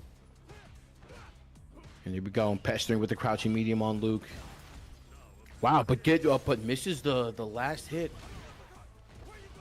of that and gets sent. Banana Ken does not want to be anywhere near the corner. Every time he's close, it is a teleport coming out. And I feel like Noah is mindful of that perfect parry. You could have just gone for, oh no, you were too far away for the back throw, I suppose. So get the damage and the extra drive damage. Now Noah the Prodigy in burnout, jump back jab, working out for Banana Ken, but felt a little bit too superior in his air control. Smoked, losing out on some space. Noah the Prodigy still in burnout, but you wouldn't believe it based on the positioning because it's still demanding so much respect on the screen. Level 2 coming out now for Banana Ken, who finds the anti-air. Yeah, you're just barely not dead? No, never mind. You were in burnout. It's still checkmate. Banana Ken closing out the round. I was going to say, he had him in burnout and he had to make him navigate the maze, so it was going to be really, really difficult for Noah. But Noah starting off real early here. Getting the grab inside of the corner right here and just kind of waiting. I see why Noah's a little bit pensive, going for a little one too many parries, and now just in burnout against this JP, and now Banana Ken has an opportunity. But Noah the Prodigy making a case. Cross up, back to throw into the corner, and the aggressive approach and waiting out on the amnesia to make sure that they get to this final round right here. I was a little shook that JP's sweep there was seemingly safe. I'm double checking the frame data. Yeah, it was only -2 because Noah was in burnout. That is wild. I have not had to check the frame data on JP sweep for a hot minute, but and you were talking about the drive gauge management out of Noah the Prodigy. It's equal parts that the drive gauge is difficult, but also I think JP is very uniquely equipped to attack your drive gauge in some weird ways. Level 2 comes out, nothing really comes of it. Noah the Prodigy is able to cash out a level 3. That's going to get him out of burnout, critically get him all that green back, and this is a pretty strong position to be in, but Banana Ken gets to make at least one more guess. We go, good impatient is Noah the Prodigy. The footsie's on the side right here, and got him full screen, but so yes, good. The OD sandblast, making sure, hey, I need full screen presence and getting that round win and the game. And here we go, game 3 between Noah and Banana Ken. Right, jump in. Okay, parry pumping. Weird, we're seeing like layer 2, layer 3 happening there. It's like, oh, I believe I'll get anti-aired, so I empty jump. I believe you're gonna empty jump, so I perfect parry. Right, and these too far away, so it has to be a limb. Right, and these preemptive parries on Noah the Prodigy have been costing him a lot of meter, but he's been making like really good choices in burnout. And speaking of bad ones, here comes Noah the Prodigy inside the corner, putting him in burnout with the second drive impact. What's rough here, though, is, you know, Noah wants to try to cash out and get the stun off of this, but with so little drive gauge, it's scary to do it. Waits at that spot. We had enough to do it. It was guaranteed. The worst you were eating was a level 1 there. It's a fair bit of damage, but now Banana Ken out of burnout, so having the drive gauge advantage, but feels a little bit too confident with it. Overextends and eats a crouching strong for his trouble. Yes, it is the button that you have seen all over Twitter. Oh, yeah. It does indeed have that wild of a hitbox. Yep, the forearm that never stops. Or the Prodigy. Woo, you know, hey, I don't really agree with the whole, like, you know, the pre-pumping of the parry, but I mean, so far, like, I mean, every time we've seen this, it feels like it kind of works out for Noah the Prodigy in the end, but Banana can definitely take advantage of it at this moment and doesn't get, doesn't get the ground spikes on the initial landing, but gets it right here and now into a round 3. And Banana Can happy that he keeps putting himself in burnout. That Noah the Prodigy keeps putting himself in burnout and immediately goes for the level 2, the lockdown, the throw into the corner right here.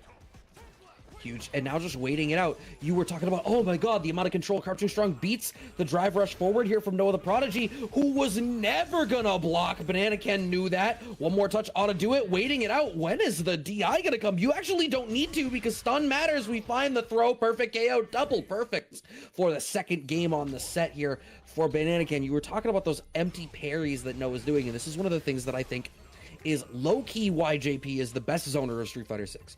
And it is that the way that his zoning works, like every time the man crouches, you're worried about a pierce coming out.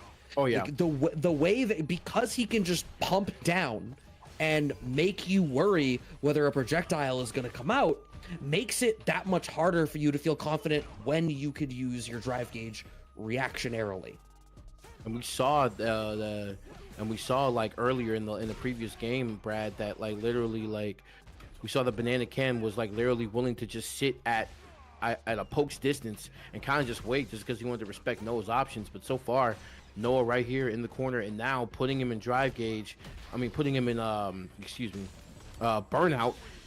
And gonna go for the level 2 here, but not in time for the chip. Goes for the reversal, but gets hit anyway. The punish counter throw into the corner, and now the spikes on the way. And Banana Ken, you absolute genius! Oh my god, every step of the way understood Noah. I was like, yeah, I get it. You want to finish the game? Stop trying, son. Wait it out and play some Street Fighter with me. Holy shit! Literally the furthest possible poke. Like, don't reach young blood personified in that cane reach. Oh my goodness. Here we go. Oh my god. Okay. Noah There he the comes out through the Prodigy. teleport.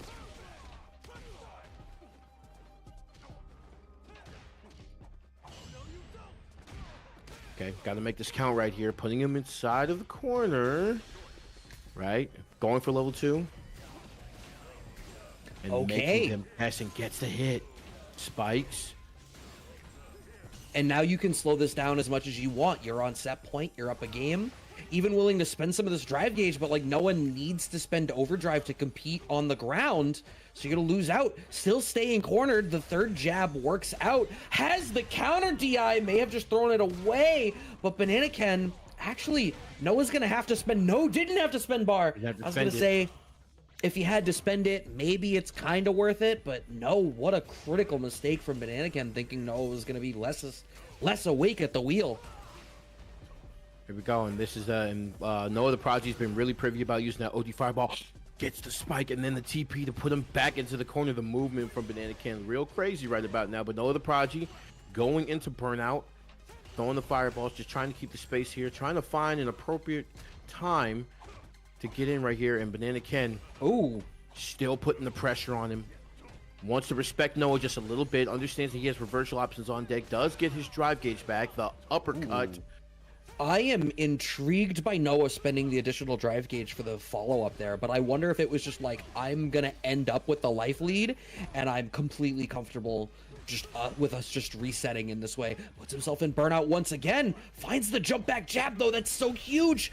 Okay, this is really anyone's game still, but Noah has the level 3 to cash out, and we are going to a game 5, absolutely relentless in their control of this corner. Banana Ken was never going to get a moment's rest until this was in game 5. Yeah, that whiff grab cost Banana Ken in a heavy way, and now we're in a final game between these two competitors right here, trying to get a trip into winners finals. Noah the Prodigy still in lockdown, into the corner currently, and Banana Ken trying to just keep that pressure on him. But Noah the Prodigy, these offensive tears that he has been on have paid in dividends for him so far. Trying to keep him inside the corner right here. Good uppercut, and still applying the pressure.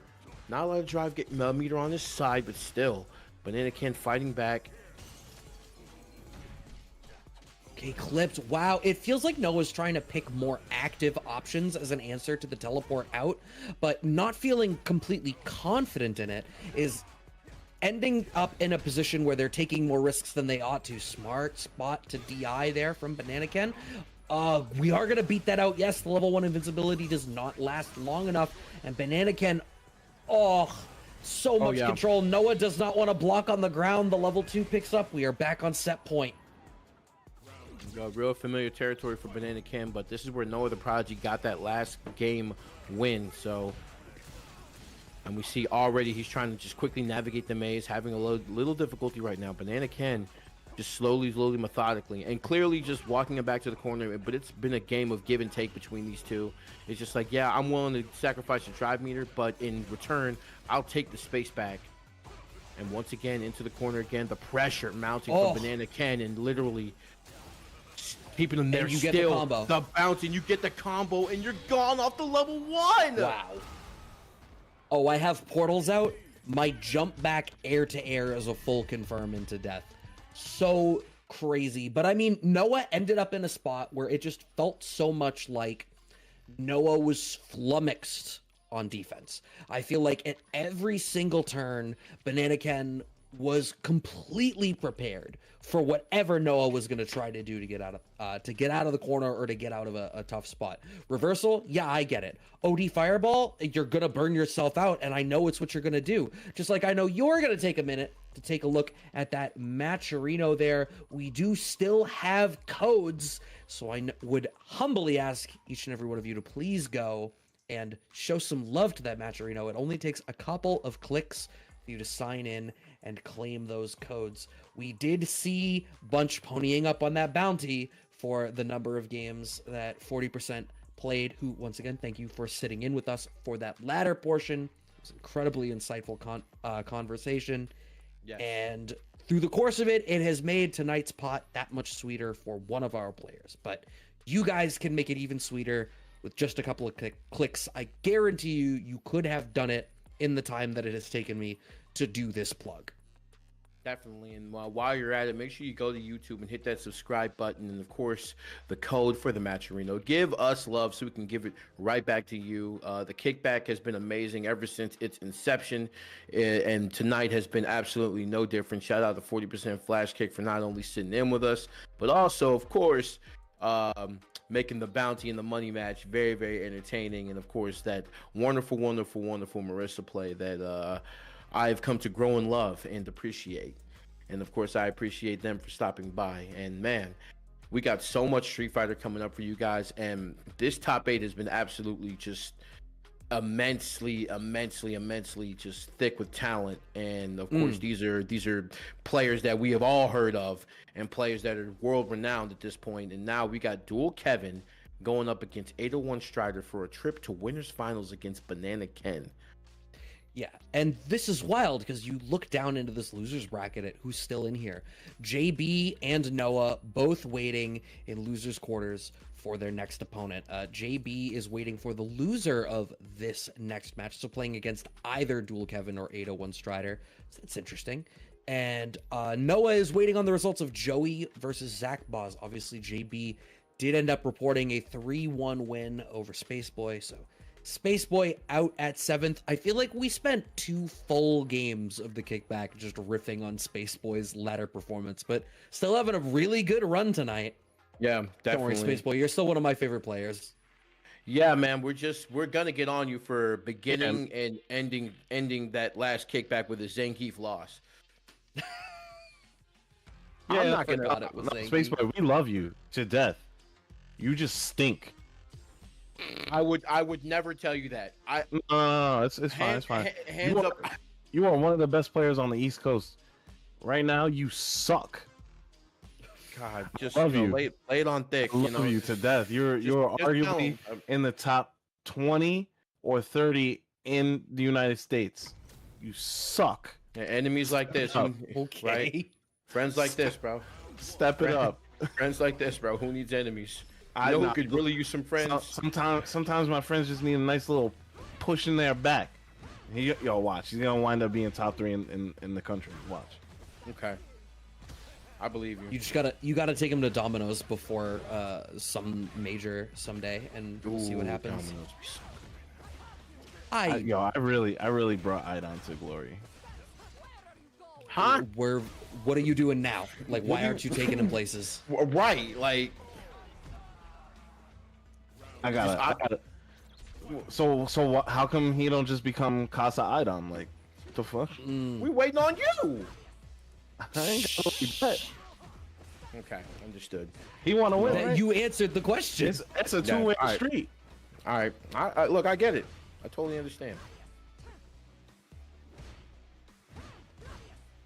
Okay, we do have, as we missed basically that entire first round. God damn, 801 Strider with It's the DR and the Marissa command things. grab. Right? It is definitely Marissa things. It is going to be a night of Marissa, clearly.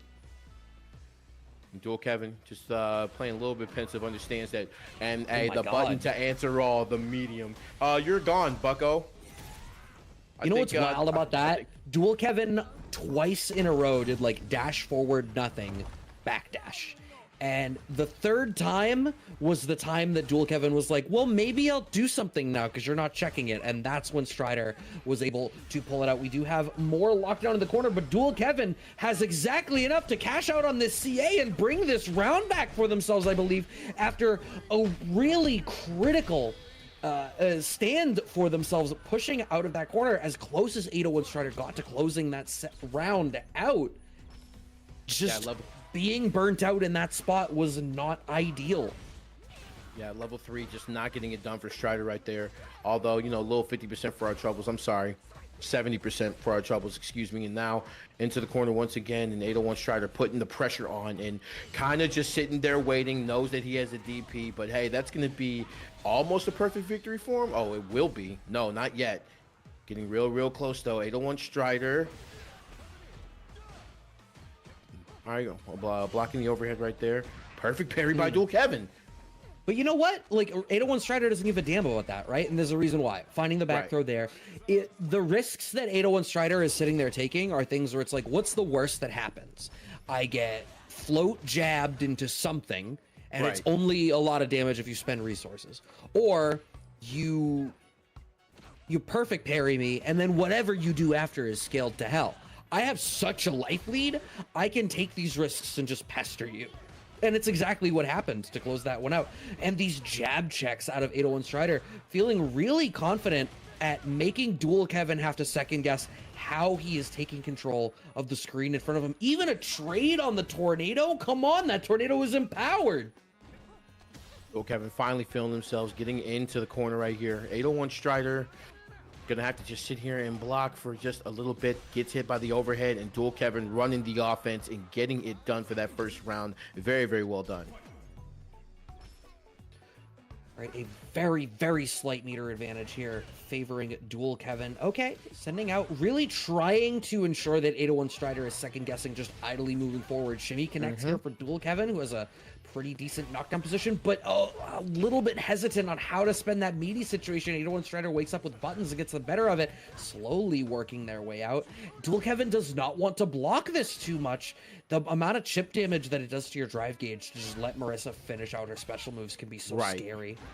Right, and we know that that Dual Kevin needs as much of this drive gauge as possible, but did you see this? And now getting him the block and conditioning him literally into the corner, and now we have two command grabs into death, and now we're going into a final round. Oh my goodness. 801 Strider, if you block, I'm definitely going to make you pay for it. Waiter, this was great. I'd love another. Thank you. Finding that command grab. Oh my god, poking through the mid-range, and it was exactly like I talked about, right? At that spot with a character who's this tall and has the reach that Marissa has, armoring through in that range is just about like, how far are you competing at this spot? You're not that worried. Too far away for the punish counter pickup off the standing medium kick. Dual Kevin loses out on some damage, but has 801 Strider still locked down to the corner, backing off. I feel like Dual Kevin is really trying to slow this down and sit on his life lead.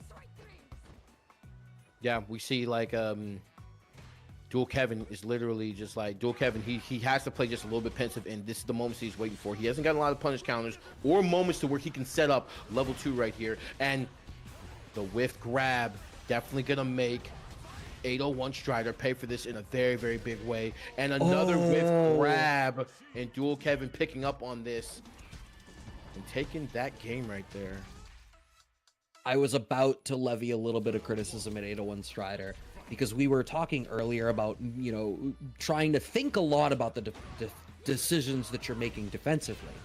And that was a spot where I was immediately like, oh, please just block if you're 801 Strider. But so low, so tough to make that comeback. It really is truly a 50-50 on whether you die from the throw or the limb. So I get it. You had to make the call and stand by it. Dual Kevin really trying to pester in this mid-range, but smoked out by the charge special move. And 801 Strider is able to bait out the tornado. I don't know if that was a drop or an intentional reset. It doesn't rightly matter. Perfect parry into the back throw.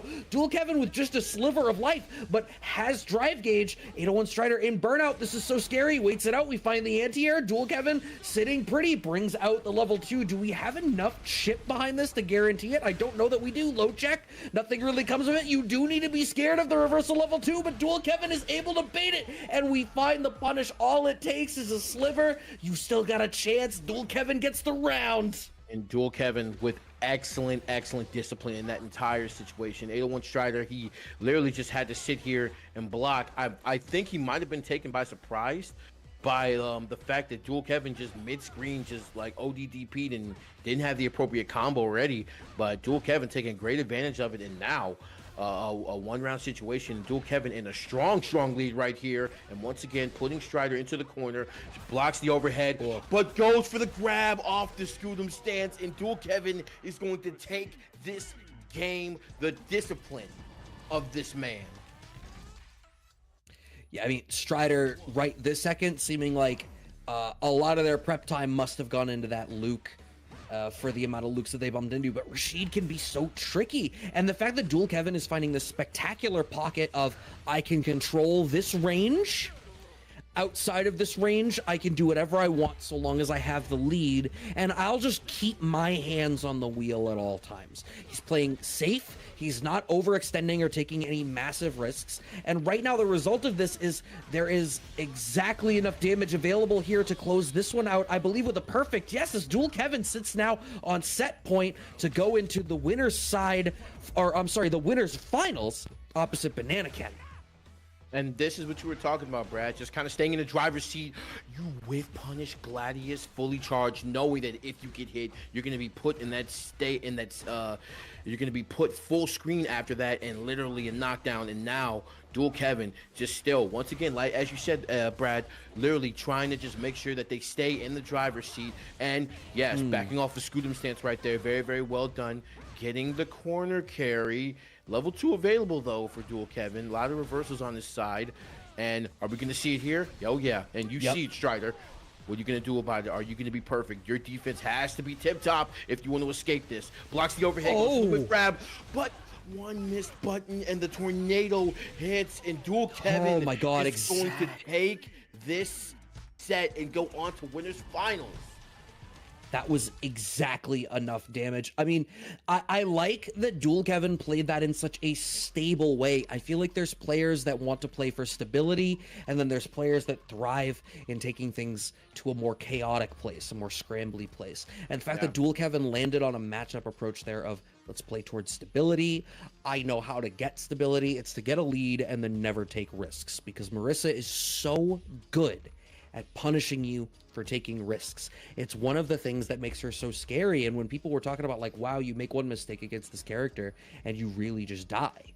And it's what she's built for. So for a player to come into the set and realize, okay, then I need to limit the potential that I make a mistake as much as humanly possible. And that is to simplify the game to solved situations. Dual Kevin versus Banana Ken is going to be our winners finals. I'm super curious to watch that one out. Noah the Prodigy playing against Joey in losers quarters, and JB will now be playing against 801 Strider. Going to be a different flavor of Rashid, I have to imagine. I'm going to be curious to see how that one goes out for 801 Strider. Yes, Banana Ken, this is my cat. I was sort of thrown because she came up to visit me during that game. We just moved my office into the part of the basement where she hangs out, so she's appreciating the company on Thursday nights now. Oh yeah, definite. The cat kicking back, destroying the stuff on my desk. I was gonna say, I don't want to be rude. I was like, kind of making a mess and stuff. You know. No, I looked. So here's the funny thing: is when I look at the screen, I can obviously see my own webcam feed in front of me, right? So I can see the cat through the webcam feed, which is on a very slight delay, so I can't stop what she's doing. I can just fix it immediately. Wow, people are really here for the cat. We should have been milking this for content a long time ago. This is Pipaka, and she's I a tried sweetheart telling to... you, Brad. You never listened. That's a try. You never followed. I up. know. You're I trash. know. I know. I mean, you're a cat owner, so I mean, aren't we all witnesses, right? You just gotta Get the cat a mic. Pipaka. She came by earlier. She did purr on the mic enough to pop the noise gate at one point. Nice. Look at this. The cat got chat popping off, bro. That's all it took. This is all my fault. You know what I need to do is I should let the dogs roam too, and then we get dog cam. You should That's do a that. terrible idea. You should do that right now. Don't listen. Nah, don't Blue listen will to just him. come and visit. See, I can't just go and do it right now. So my wife is asleep upstairs with the dogs with her. Yes. So that's 2 floors, opening a door, and then Blue is going to wake up everyone in the house when she goes to do it. You don't know Blue, Banjo/Twitch chat, but everyone else on this call knows Blue, I think. And it would not work out too well for me. She is a 50-pound dog who only wants to cuddle. I had to take her to the vet the other day, and she spent the entire time physically in my lap. That is extremely adorable, actually. No, it's precious. She's a sweetheart. She's great. I am going to double check what the next match we're going to do is. Oh, it's loading in. Yes, Banana Ken and Dual Kevin. So we are jumping straight up to our winners finals. Losers will be progressing off stream. Yeah, it looks like we are going to be picking up at the 4th place match when we drop down into the loser side. Noah, the Prodigy, having taken it over Joey. So Noah plays the winner of JB and 801 Strider, but Banana Ken and Dual Kevin fighting right now for that critically important winners side of grand finals. And what is it going to be? Okay. So I mean, this is already pretty quick, right? Luke coming out swinging, JP trapped in the corner. This is pretty much the Luke game plan, Brad. No, absolutely. And baiting out those parries, I feel like I always take a little bit of a personal victory if I can get a parry pump out of JP, just because it's so easy for JP to get them out of me. It's like, yeah, that's what that feels like. Anyway, Dual Kevin was able to control that match overwhelmingly here. I think we underrated Alt 3 for Luke when we did the tier list, just by the way. See, that's tough though, because it's the remake. So like, also people seem to have really taken that tier list to heart, because we're still dealing with the repercussions of ranking certain skins where they did. I'm sorry, Marissa 3 in default, cool concept, didn't do anything for me visually. And I like white costumes. Yeah, we know so that. you are going into okay, don't take it to that place. So Dual Kevin I didn't say pretty it this rapidly time. I didn't say it this time. pretty rapidly taking game 1. Now he has to deal with the amnesia for the first time, and look at that, he just blocked. It's so easy, chat. Why can't you do it? Okay, amnesia comes out, add a little bit of suppressor just for some extra flavor. Okay, spending a lot to ensure that we get the wall stun there was Dual Kevin, but I think we have the damage to close this out with this combo route into level 1. Okay. These are going so much faster than any of Dual Kevin's Rashid games. I feel like maybe the choice here is that against JP, every time you reset back to neutral, every time you're back to full screen, it's like, oh, I have to deal with all of the mental taxation of playing against JP. So instead, it's very easy to just turn them into quick games where everything gets decided the second you get in the pocket. And I wonder whether that's a stamina call of like, word, now that I'm here, that's that. Counter DI coming out from Dual Kevin, who is going to be able to get the life lead as well as this corner advantage that they already earned. Banana Ken with wake up buttons there. Level 2 wants to set it up. I didn't even see that back jump happen. That was a weird switcheroo there. Yeah, it was a nice little parry to start it before getting off, but here we go. Perfect parry. Just forces him out again. Doesn't want to put the wall behind him. Is totally comfortable fighting right here. Sets up the OD portals. Okay, waiting it out. And the thing is, it's different for Dual Kevin to play at this range now that he has the life lead and knows that there are less risks that he is responsible for taking. You're more willing to block them. You're more willing to be choosier about where and how you parry, because making the mistake matters a little bit less. You don't worry as much. But all of that being said, still now ending up in burnout, that's like the lose situation. Double dash out of Banana Ken. And even there, Dual Kevin trying to challenge on anything, and it just ends up traded. But now, level 2, can't block it forever, especially in Burnout, and that will be the round. All right, still sitting on 3 bars, though, is Dual Kevin, so we're going to be able to see a pretty explosive opening once one comes out. No. Ooh, I see green means go. Low forward comes out, and now Banana Ken with the life lead. As nice as this was about to be for Dual Kevin, it's looking rough right now. 40% life deficit, and you need to be the one to work your way in.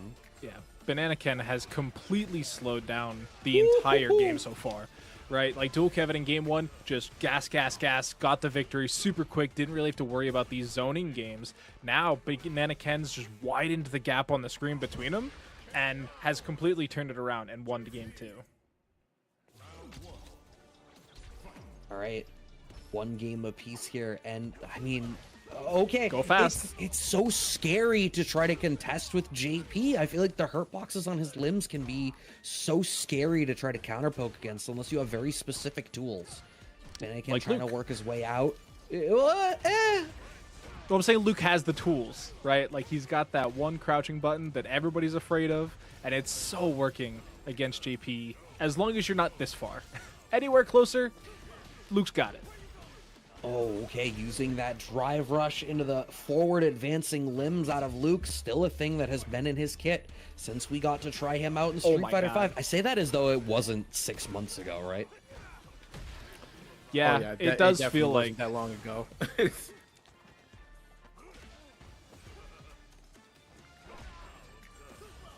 All right, portal coming out, but Dual Kevin gets away with drive rush into throw, removing the portal from the equation. But I feel like these players are really answering each other's explosive pace changes very effectively. Every time one of them wants to be like, now is when I bulldoze through, the other is still ready for the check. And it's enforcing this crazy cat and mouse game in neutral. It's super fascinating to watch. Yeah, it's going to take a little bit for JP to really keep this distance. Are you landing on it? Oh, no. That does remove the level 3 opportunity here from Dual Kevin. We could still take a trip to Memphis, though, Brad. Oh, the catch! Okay, but now no, Banana Ken in burnout. Yeah, Dual Kevin can just wait out for the opportunity. You had to make the reversal. The reality in that spot is Banana Ken either blocks and gets like jabbed into super for kill, or makes a reversal decision and is able to get the better of it. So, like the story of the night is, Banana Ken chose the active choice. Okay. How many more of those is he going to get, though, is the question. That one didn't work out for him, but he's always going to have another chance. Just like this, we're trapped back into the corner, too. Yep. And this corner lockdown real scary, and all of this damage slowly piling onto the drive gauge of Dual Kevin, who is able to earn a little bit of space with a nice jab check, but has to spend some of that drive gauge to try to force their way out. We are back to mid-screen now off of that punish counter on the land, yeah. And now he's got to burn a little bit more of that Go Green juice. There it is. Just doesn't get anything out of it either. And now it's turned right around in his face. Another round going to Banana Ken. All right. I mean, but the individual rounds I feel have been pretty back and forth so far. But I feel like Dual Kevin is going to the air a lot, despite the fact that Banana Ken has been pretty good about these crouching fierces, trying to spend their resources to keep this corner lockdown going. Almost more important than the corner position is that if Dual Kevin starts to push his way out, Banana Ken has the entire screen to deal with, except we get the back throw. Yeah, and I like the air take that you're talking about here, and it's almost like Dual Kevin's just weighing the success so much heavier than like what the punishment is, right? Because if you fail that jump in, you're back to full screen anyway. But if you get that jump in to be successful, you get the combo, you get the knockdown, and you get to just keep running that offense without having to burn through too much of your resources. Yeah, I mean it's the risk reward conversation we had an awful lot in Street Fighter V, there it right? is. Where No! a lot of times anti-airs were only so prevalent. Level 2 comes out, gonna force the issue. If Dual Kevin is able to wait this out, toes. no, what did you get clipped by? It was the very last portion of that level 2 coming down from the top right and clipping him right in the toes. That is a real shame. I was so ready for... I was looking at a Hans Gruber Die Hard ending situation of forcing this crazy all-or-nothing decision, but no, instead, 2 games apiece now as we sit in Game 5 of Winners Finals. But hey, a deep set is what we always want to see. This Banana Ken is staying in firm control of this set as they have Dual Kevin locked down in this PT side corner. Big stun early in the round 2. Not going to have enough to close this out just yet, but the portal's too scary to fuck with, and we're going to get a throw to close out the round. And this is set point now here for Banana Ken, looking to secure that grand finals berth already. It's so wild that he can, JP can feint that overhead ghost, and then you end up in this spot where the overwhelming majority of people are either going to walk back or twitch to stand block, and that's where that brilliant low forward start for Banana Ken to open this up, cashing out this level 2 now, as they're going to firmly solidify this spot against Dual Kevin, maximizing the drive gauge damage by fixing DI into the middle of that, forces this burnout here. This is all but guaranteed. We have the stun. There's only going to be a level 1 available in the tank to maximize this damage. Will it be enough? I think that it ought to be, and it is. Banana Ken had that all according to plan. I feel like 4 interactions ago. It all went to Kikaku. And I mean, even looking at this last sequence again, like, what is there for Dual Kevin to do in that situation? You bust out of reversal super? Maybe? Doesn't matter. JP's got you locked down in the corner, in burnout. He's expecting everything. He's got your tax returns, bro. Mm-hmm. I love the chat is like, out here like, oh, that's just JP carried. Look, I will bag on a JP apologist with the best of them, but that was genuinely great. That was OD. Banana Ken had that ending situation. I genuinely think if you go back in that, at least 3 interactions deep, that was checkmate. There's nothing you can say about that. Straight up, like, that was Banana Ken's godlike for hitting that. That was OD. That was so good. That was calculated as fuck. You can be mad about JP all you want. He definitely, that was ridiculous. I had to watch that again. I was like, word, word. That shit was so smooth. Oh my goodness.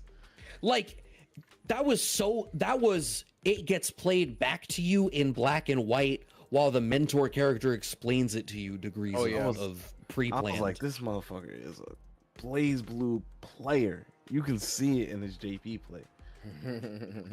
my man be hitting his combos. And again, I will hate on JP, but there is nothing you can say to that. Yep, good gameplay is good gameplay, dog. That was actually godlike, about as godlike as this Matcherino, which is now up to 189 from the aforementioned 188. There was 188 earlier. And anyways, make sure y'all go and contribute, please and thank you. We really appreciate y'all's time. Of course, make sure you also go to YouTube and hit that subscribe button so that way you can rewatch that dope play by Banana Ken over and over again with the VODs that we have on the Casa channel on YouTube. Make sure that you hit that contribute button as well for the Matcherino. Give us love, and we can give it right back to you in the form of these wonderful prizes, especially considering that an $80 bounty was on display today for the kickback, which shout out to our guest, 40% FlashKick, for a very tantalizing time. 2 hours flew right by, and we're very happy to have you here. Time flies when you're having fun, right? Oh yeah, absolutely. That shit was... I'm genuinely like, I can talk about Street Fighter while I'm playing Street Fighter, and even then I can't be eloquent. The fact that 40% Flash Kick is genuinely playing and able to have those conversations in that parallel thread was so astounding to me. It was wild because like a lot of us, like you said, Brad, when we play, you know, saying I'm locked in, I'm locked in. I need to focus. And 40% Flash Kick while he's over here spitting proverbs at me like Vision, this man's like, I am focused. This is me. I'm focused. Right. I'm just having a good time. And it's just like, oh, okay, well, hey, you got it. Right. As focused as I am on that conversation, I look up and I'm like, no, there's no way in hell I confirmed that while having this conversation. It's just not happening. Right. But in any case, man, just very, very talented and just wonderful, just introspective. It was almost like an out of body experience, like talking to this man, because it was just like, yo, like I never thought of like, well, excuse me, the insight that he has out just being a competitor is honestly what the game needs. I'll say that. Yeah. His insight as a competitor is honestly what the game needs at this moment in time, especially when when the game is fairly new. There's so many up and coming players. Like I feel like that this is exactly what the game needs.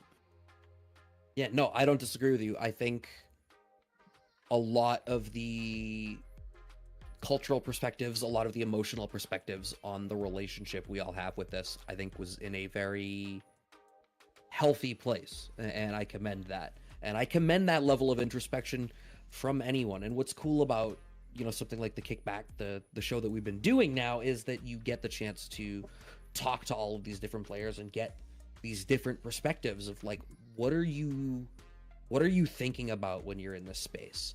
And I feel like it goes a long way to open up a lot of these conversations in a way that you wouldn't necessarily expect, because we just as easily could have sat down and just talked about frame data for 2 hours. And there's players where that's how they engage with it and they like the math of it all. And then there's other people who are about their relationship with the journey, and we're all here doing the same thing. Right. It bugged me out when 40% told me the exact number of minutes on average it takes them to complete a match, and the fact that they knew, like, it was like, yeah, 3 minutes. It's just right. It's like you definitely have spreadsheets. Is there a data entry intern for like your local? Is someone doing something for college credit? Like, how did we end up in this place where you're like, oh, I'm in the 50th percentile of my speedrunning strategies for tonight's tournament? It's like, god damn. But that degree of, for some people, that is the degree of structure that you need to really be able to approach a problem and critically solve it. And however you get to the solution is valid, as long as you get there and you have fun along the way. 801 Strider versus Noah the Prodigy here in our losers semifinals match. To round out our top three, waiting in the losers finals is Dual Kevin for one of these two. What do you think it's going to be, Banjo? Man, I would have to go with 801 Strider, just because, like, if there's anyone who's had any Luke experience in the past 24 hours, it's definitely been him. 24 hours actually true. That's crazy. Now, Noah had to go through a barn burner earlier with Joey, so he's definitely Brazilian, but still, man, it's hard to say which one will go. But if I'm going with somebody, give me 801 Strider, especially when you're whip punishing stuff like that. Doesn't get the full combo for the punish counter, but Noah the Prodigy will get the parry to try to escape the corner, but still, both of them being pensive and not committing to a full combo, but to jump in, and the command throw will miss. Here we go, Noah the Prodigy fighting back out of the corner, got a mid-screen, gets hit with the slow overhead, the drive gauge is empty, and Noah the Prodigy gets out of this round. I'm not gonna lie to you, for a lot of that round, Noah the Prodigy was giving up space like someone who wanted to lose. And the fact that that turnaround happened off that spot and Noah the Prodigy was able to so rapidly be like, tails, heads, nah, it's me. And it's me for the next 3 checks. So impressive. 801 Strider trying to exert more of that control that we had seen, but Noah the Prodigy perhaps renewed with a little bit of confidence off of the fact that they were able to bring that one back, being a little bit more active in the mid-range this time, waiting it out, has the level 3 in the back. We see that trap so much from Luke players. I know you want to armor through the charged knuckle, but I have level 3. You are not allowed. And I was on the air of thinking that, hey, the Strider's gonna, end up parrying these back knuckles, but unfortunately, getting hit with that level 3 right there, and now Noah the Prodigy taking full advantage and gonna use all the drive meter to make sure that they get this round win. So, hey, Noah the Prodigy looking like he was on the back foot, merely looking like it, but the execution, a totally different story. He's up 1 game in this loser semis. It's interesting, right? Because I feel like Noah is in the neutral, in the round start, like when it's very truly neutral. Noah is very much taking on the role of the defender. But what's happening is Noah is waiting for the right opportunity to switch it to offender in a spot where, like we've talked about, risk mitigation. It's like, I'm not going to make the mistake of poking into one of your good things. I'm going to take a turn when I know I can, and I'm going to press the issue until I fear that I can't. And I'm going to stick to these solved scenarios. Noah the Prodigy, despite being in burnout right now, has a healthy life lead over 801 Strider. And the fact that Marissa's so tall actually makes that jumping fierce connect mad early. Throw connects for 801 Strider, fighting their way back. Parry pump from Noah. We bait the DP. 801 Strider's going to be able to close that one out. Right, and this is kind of what 801 Strider banks on. He's just like, yeah, man, I really want you to use your reversal options. I see that you're, buffering parry to try to just stop one of my Gladiuses or one of my Superman punches so you can basically get positioning off of this, but I'm not going to let this happen. I'm going to be real pensive with my buttons, and is able to get the combo in the corner right here. Big chunk of health, gets the reset into the corner and goes for the level 3 to get a good chunk of the drive gauge gone, and not only that, but a good chunk of health, little 60% for your troubles. Yeah, that's a really easy spot to go for the level 3. You force Noah to be in a spot where it's like, I have the drive gauge. If I am only allowed one thing. The fact that Noah now in burnout as a result of that. Did you reset back to neutral? Sure. But you're also in a spot where you cannot block me for particularly long. Still up against the wall. So smart from Strider not to DI through that knuckle. That was the level 3 trap once again. But you're not going to catch me every time. I've had my coffee, sir. 1 game apiece. And it looks like you're not the only one who runs on Duncan, huh? No, certainly not. I mean, well, I don't know how big that is in 801 Strider's region. You know what? I take that back. Only you run off Duncan better than everyone else. Straight up. I definitely do. I didn't get to have any today, and I missed it. Feels real bad. Not as bad as either of these competitors, though. Even on both sides, a little bit of health, but still. But no, the Prodigy. A little bit on the back foot here, and wow, these exchanges in the middle, the perfect parry. Here we go. I'm loving the DI exchanges. Yeah, we saw this, and we specifically talked about it a little bit with 40% flash kick. But yeah, structuring combos to there's a lot of spots where characters can juggle combo into DI, so you don't get the wall splat or the guard crush situation or any of that stuff, but it still does the drive gauge damage, so you can optimize your combos in certain spots to just ensure that you're dealing as much drive gauge damage as possible. Reversaling through the target combo there was no other Prodigy, and the shimmy connects, wants to close this out. If we baited that, no, we didn't. Reversal coming out for 801 Strider, evens the life out decently well, and Noah's had to spend a lot to get to this point. Here we go. Noah getting hit with the target combo in the corner. Drive gauge, I was going to say, is literally nearing its end here, but 801 Strider being very respectful of the reversal options allows to jump out right here and just more pummeling in the middle, and the weight right here, full combo available for 801. Oh no! This is the medium, no! Counter DI at the very last second. Noah the Prodigy not falling asleep at all. Life so even, it's still anyone's round, Banjo. Literally using the drive reversal to get out, but still the combo into the corner and gets the side switch level 2. Are you kidding me? No, the Prodigy. 2 games up to 1. What a crazy sequence to close that one out. And I feel like Noah, when Noah is not in control of this game, it's looking really scary. But Noah is doing so much to ensure that Strider doesn't control the game. It's this, like, the willingness to sit in neutral, to be like, I will play neutral to not risk you getting to drive at all until I feel confident, is crazy. Level 1, a perfect KO to round this one out. We are on set point for Noah the Prodigy.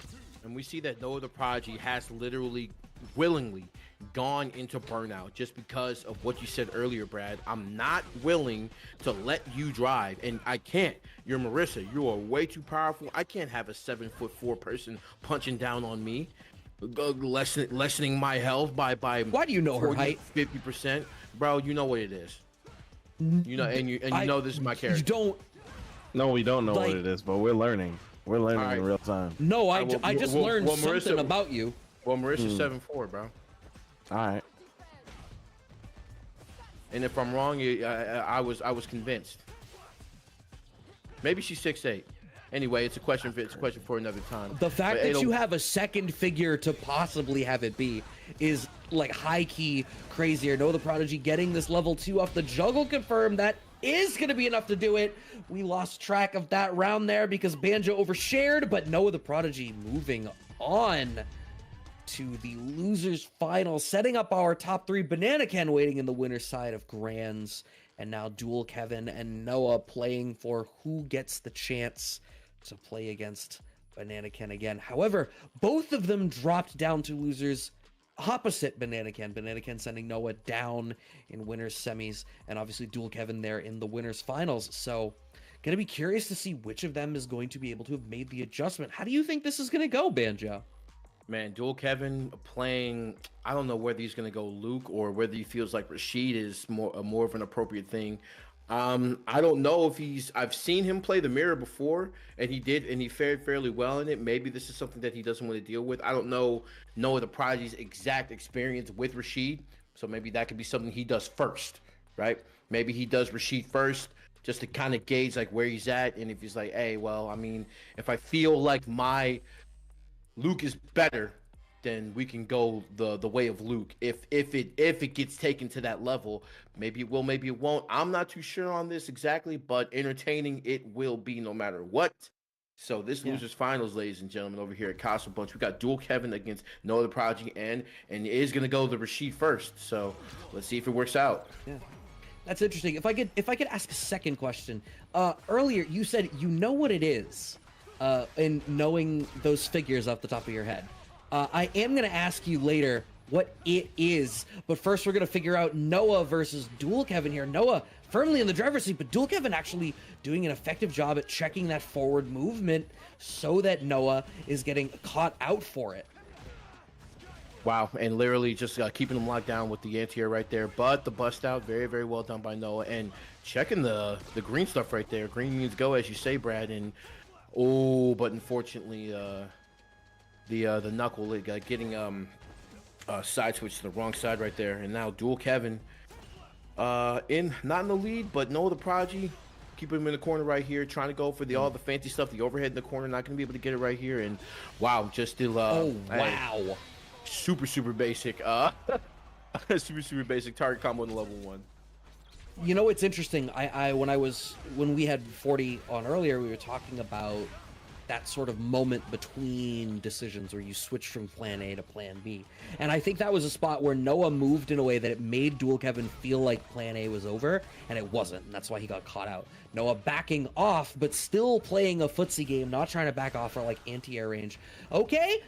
Nope, green still means go, my son. Dual Kevin caught out in the corner. Overhead reset in the middle of that. Noah the Prodigy is going to be able to close this one out. You don't have to be a beast, but it helps. First game on the board for Noah the Prodigy. Yeah, Noah understands that, like, I really don't want to give, like, Rashid the room or time to think about setting up the set play with the level 2. I really don't feel like dealing with it. I'm sure that Noah doesn't want to deal with any of that, so like the super aggressive approach is definitely well warranted. And yes, Dual Kevin is going to have to start drive reversing, so that way he doesn't have to hold plus frames every single time. But that's so scary. I feel like that's literally the position Rashid players want to find themselves in is, haha, I'm forcing you to choose to spend drive or eat a mix-up. That's honestly sometimes not as scary as being in Burnout would be. These jumping fierces from Noah the Prodigy giving such difficulty here to Dual Kevin. Rashid, a character who that, you know, principal anti-air of the heavy tornado can be a little bit slow on the startup sometimes, trying to work our way out. Dual Kevin ensuring that we control the space, but Noah combo drop off of that standing strong, and Noah the Prodigy has enough in the tank to close this one out. That is 3 straight rounds now. Yeah, the aggro from Noah right now was absolutely just incredible, and literally like forcing Dual Kevin to just kind of like not play outside of their means, but like literally this is putting Dual Kevin in a very, very uncomfortable spot. I'll say that. And Noah the Prodigy is literally just taking full advantage. And 40% FlashKick was talking about this earlier, about how this is what Luke does. Luke melts health bars, and Noah the Prodigy does not care if he's in burnout. He will absolutely sit there and actively like choose the block and be in burnout, knowing that he's still going to be aggressive. Now, when do we bait out the reversal? Because Dual Kevin's in this great spot. The only thing you need to be frightened of is a reversal super. Okay, using our drive gauge to force the issue. Yeah, sorry, Noah. You are straight back at the corner. Plus frames. What's it going to be? More plus frames just keeps it locked and loaded and simple for the chip damage. Yeah, and we saw in the middle of that sequence that Noah at least tried to like press a button to get out, but hey, once you're in burnout, you lose those available reversal options of trying to like OD uppercut. And once again here, it's a double-edged sword. Like, hey, you can definitely be as aggressive as you want to in burnout, but you lose those reversal options, but they're not going to be needed right here to get this game. Noah the Prodigy goes up 2-0. He is speed running right now. Yeah, Dual Kevin is seeming really sort of trumped on how to deal with the mid-range. Noah's, though, the way that Noah flips on a dime from playing neutral to being immediately in your face and already pressuring you, I feel like Dual Kevin hasn't found the way to slow that down just yet. Even there, right? You have corner position, back off a little bit. The idea is to set up a spacing trap. Why are you surrendering space and suddenly making a defensive decision? Dual Kevin finds a couple of hits, but again, DR forward into immediate jab. Now you're back to mid-screen.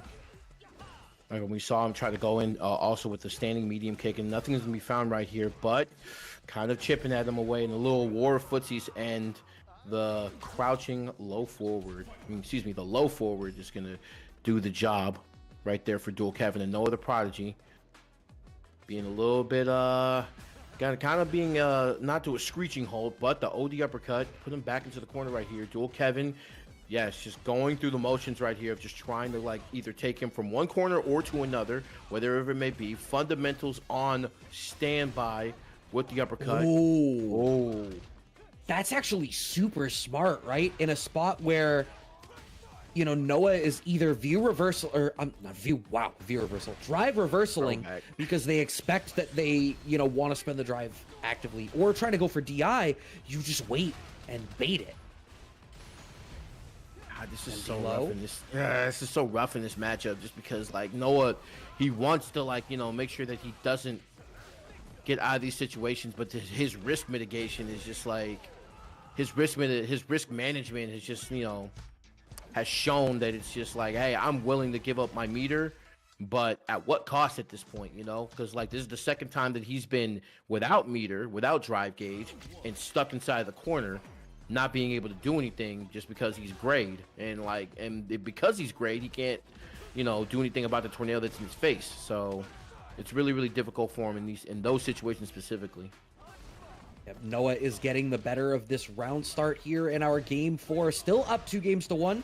Oh, we find the punish counter after for that DR, but Noah's gonna have to, oh my god, Noah wants to tighten the noose. I was like, you have to slow down to not burn out, but no, Noah spends it to try to force the overhead reset. Is that level 1 gonna punish? Yes, indeed it will.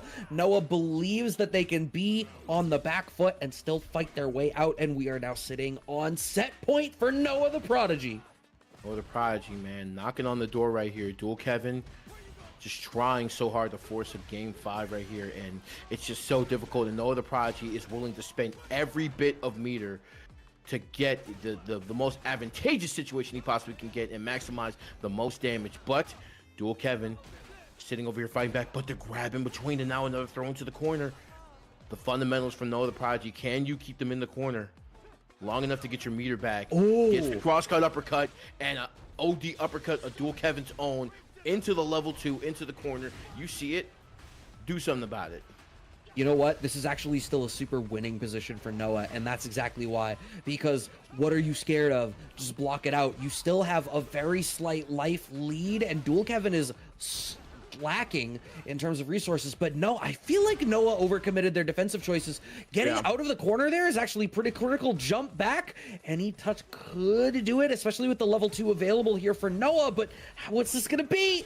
No! No, wait! He missed the uppercut and he buffered level 2 anyway! Oh my god. And he's out of burnout. Oh, that's so huge. DR immediately, and a second one. Jesus, Noah! For God's sake, chew your food!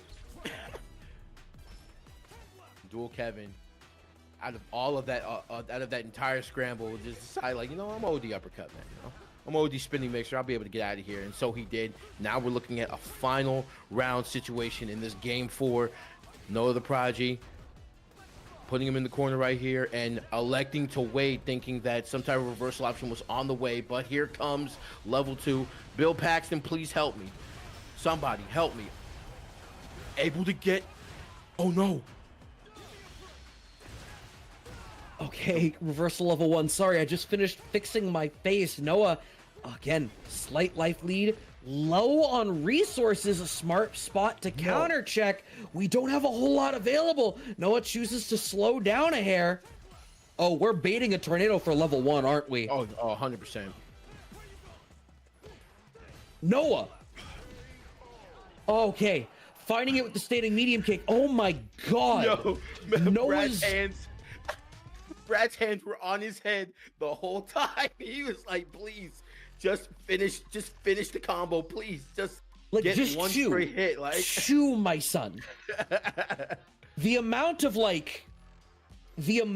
that last game that I was watching where it's like, oh my word, please take a second to go and look at that Matcherino. We have some codes left and we are up at our grand finals from that one. Banana Ken waiting in the winner's side, potentially one of the people to get this payout here, but I see 32 codes left, and there's more than that many of you in the Twitch chat right now. So I don't want to point fingers, but some of us can fix this and make that number go to 0. Twins Blade, Nate Monster, Air Jordan 43. Advanced play. Look, bro, we're at the end of the tournament, Okay. bro. Like, there's no need to. I said I wasn't gonna point. Hold on. So what we know about this is that Banjo is the bad cop. That's why he knows Marissa's height. It's true. What's your opinion of Lady Dimitrescu? Woo! That. Who's your favorite My Hero Academia character? And why is it Mount Lady? Stop! He's reading me, bro. All I'm saying is you shared. Is fun. How many WNBA games have you been to this year? A resounding 0, straight up. No. Sorry. Banjo's favorite Marvel media was She-Hulk. It was definitely Black Panther. Like, show some respect, bro. Don't do that. Okay. Wow. But Actually, it was. We're talking Disney Plus. Actually, it was Spider-Man: No Way Home. But I mean, you know. Wait. Yeah. Anyway. Spider-Verse? You watched the live action over the Spider-Verse more? Across the Spider-Verse. I love Spider-Man 2. Spider-Man 2 is dope. Spider-Man 2, and then it's Across the Spider-Verse. And then the third one, you can put whatever you want in that third slot. Those first two are the only ones that matter. Anyway. Spider-Man 2 and Across the Spider-Verse? Those are very good movies. No, I mean, I don't disagree with you, although I feel like many would argue Into the Spider-Verse is also up there. If someone were to put Into the Spider-Verse, top 3 Spider-Man movie, I wouldn't be mad at it. I'd say, all right, that's a very respectable decision. Very respectable. That's as long as no one puts Spider-Man 3 or Spider-Man Far From Home or Spider-Man Homecoming. Those are the top 3 Spider-Man movies. Okay. Into, Across, and then Spider-Man 2. Something else is top 3. Somebody's going to be fighting for the number 1 spot right here in this grand finals between Banana Ken and Noah the Prodigy. Banana Ken taking that first winner's semifinal set 3-2. Let's see if Noah the Prodigy can bring it back Amnesia, just in case you forgot. You know, I certainly had. One thing I didn't forget was Banana Ken's willingness to regular Amnesia. So don't think once he's burnt out that that's the end of it. No, you still need to be respectful. You got to respect your elders no matter what. But Banana Ken right now looking like they might need a hip replacement as they got absolutely mollywopped there. No, Noah ends up in burnout, isn't able to finish his plate. Back throw into the corner, straight into stun. I don't know that I agree with straight into stun. Yeah, maybe you could have gotten something a little bit more. There's no way. No. Yo, there's no way. Absolutely no And Banana shot. Ken is sick. Banana Ken is crazy. What? Bro. Pixel coming. No, I'm about to have prodigious medical bills for the job to fix his ankles. Emotional damage as well. Man. All that momentum just gone in a flash, and we see how aggressive like Noah's approach is, and now you're full screen against Banana Ken's JP. But do you really want to get in? Do you really want to trade blows with him at this point? With what he's been able to do in the corner? Like, do you really want to trade blows with that man? That jump back there is scary. Jump backs again. I mean, Noah's getting a lot of these situations where it's like, yeah, I got some damage. It's like, all right, but you surrendered a lot of space. That matters more in this matchup. Level 2 comes out. Noah is in burnout, wants so desperately not to block that he actually wills it into existence. Like when you go to a fortune teller that you don't believe, but then you make it happen because they said just the right thing. That's what Noah did there. Oh, man. Banana Ken. 1 game up already, taking Noah the Prodigy coast to coast. All right, there's that Amnesia again. Okay, waiting out the parry, but again, it's in this spot where it's every time Banana Ken is forcing these situations, Noah ends up on the back foot, like positionally. This feels like a disrespectful trade of low post. Right, you saw that, right? Okay. Oh, so what I was about to say is I'm like, someone is going to think I'm crazy for thinking that just like low medium against each other is disrespectful. So I'm glad you agree. I was like, am I reading too much into this?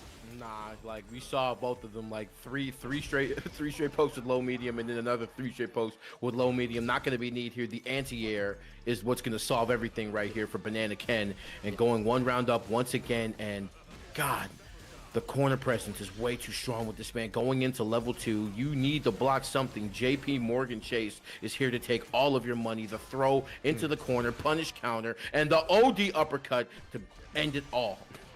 Oh man, didn't respect the frame trap. Banana Ken has 1 more guess to close this out, and you're in burnout, so it doesn't even have to be a guess anymore. Yeah, I'm not falling for the trap though. Regular Amnesia. What did I tell you? Right into the overhead. That's some okey doke. Banana Ken up 2-0. Quick, fast, and in a hurry. Noah the Prodigy, you have quite a mountain to climb if you want to win this tournament. You still need another 3 if you win this 3. But right now, Banana Ken is looking to seal it out quick, fast, and in a hurry. And Banana Ken realizes this and is like, hey, we're just going to keep you at bay. You can throw whatever projectile you want. Like, this is my game now, and the conditions are certainly in my favor. But here we go, Noah the Prodigy. Scale damage, but going to be able to get at least close the distance and get better positioning off this. Yeah, that parry pump there was like nice to see that it can come out, but with Noah being late on the uptake for it, has to parry out of the teleport OD uppercut to try to close this out. And it's in these spots where I just can't help but feel like Noah is being forced to spend more than he earns back on every interaction. And that's how Banana Ken is ending up with these crazy comebacks, because Noah almost gets it, but is not equipped to do it. Not in this round, though, as we were able to close that one out. I feel like Noah took less of those wild risks that we've been so critical of. Yeah. But even as you say that, you curse this person and Noah the Prodigy off the uppercut, punish countered right into the corner. And this is kind of the crux of the whole situation, right? You're going to have to use resources to get back in. And we see that you're pumping parry, that we see that you're literally trying to use all these drive gauge resources to get back in. And you're fighting against this JP who, if you block against, you will suffer the consequences of your drive gauge being lower than it needs to be. And now Banana Ken is literally willing to play the waiting game, but Banana again, look at the fact that Noah, in order to get that, had to spend like more drive gauge than he wanted out of it. Still on the back foot, still nearly burnt out. Banana Ken spends the level 2 in reaction to the jump, so it is going to catch him, force the issue, and most importantly, forces the issue, brings about a tournament point without committing all 3 bars, which very reasonably means Banana Ken could end up with at least a level 2 in this round still to close it out. Right, no other prodigy is looking for a situation to where he can abuse his frames or bait out a situation to where they can get a level 3, but oh my goodness, that air to air. But here we go, little target combo into the corner right here. No other prodigy.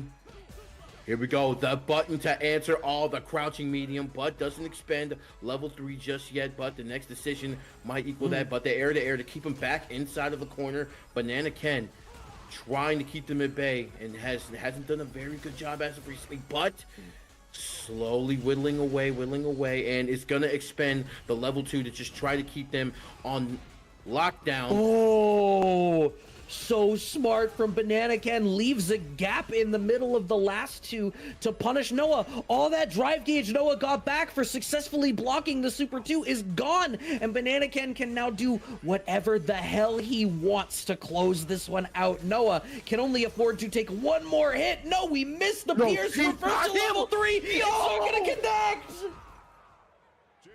I thought the level 3 was gonna reach. Oh my goodness, Banana Ken able to block in time, even in burnout, and Noah the Prodigy falls to Banana Ken. Big W on his name, gonna be able to take out tonight's CasaBunch with a W, and you see the replay, literally blocks it at the last possible frame. GG's. Oh my goodness. That was crazy. Yo, Banana Ken's from New York, right? No. He's not. Whatever. That's right, whatever. That's fine. Okay, well, whatever. In chat, I love Luke. Luke is the best character. I'm glad it was only Luke again. Bro, my man had to go through the gauntlet twice. 2 days in a row. 2 days of Yo. Luke, bro. I hope whatever tournament you join tomorrow it's just fucking lilies and Zangiefs everywhere. You might need to play a different game, brother. I ain't gonna lie. Yeah, I ain't gonna hold you. That's season 3, maybe. Yeah, no, but shout outs to Banana Ken. I want to give a shout out to Banana Ken, 801 Strider. There was a lot of new names in here, so thank you guys for giving our tournament a chance. Yo, Raph, I see you. Hi, Raph. Yeah, there was a lot of people trying out our tournament, and I really appreciate all you guys for giving us a solid try. We hope to see you guys again next Thursday. Every Thursday we got a kickback coming to you every Thursday, at least until mid February. Like I gotta start, asking some people to be on the show for March soon. So if you're interested in playing in our event and being on stream during our latter portion, reach out to me. My DMs stay open. So if you're trying to get some matches on stream, tell us about yourself. What you do in the community. Extra points, extra points if you do content, because I want people to know about your content. This is a two-way street. I don't want you just coming on, playing a bunch of games, and then going on your merry way, and you being like, well, what happened? What now? So if there's a way that we can boost your we can shine a light on you, then by all means. But yeah, I want to thank all the players that played tonight, all the people that followed, anybody that told anybody about us tonight. Thank you so much. Shout outs to my commentary crew tonight, Banjo and Brad. Shout outs to Doctor on stream, Yost with the incredible customer service, and once again Dan with the social media. Thank you so much. And shout outs to Pipaka, I guess. And yeah, no, that's the end of the night. Thank you guys so much. Oh, shout out Dom, yo. Kobe 2-4 every day, baby. The originator. So Straight up. yeah, and then that's it. That's all I got. I'm gonna send you guys over to Triumph. He's watching the Fav Gaming. So just stick tight. There's more Street Fighter 6 action to be watched. Tell Triumph I said what up.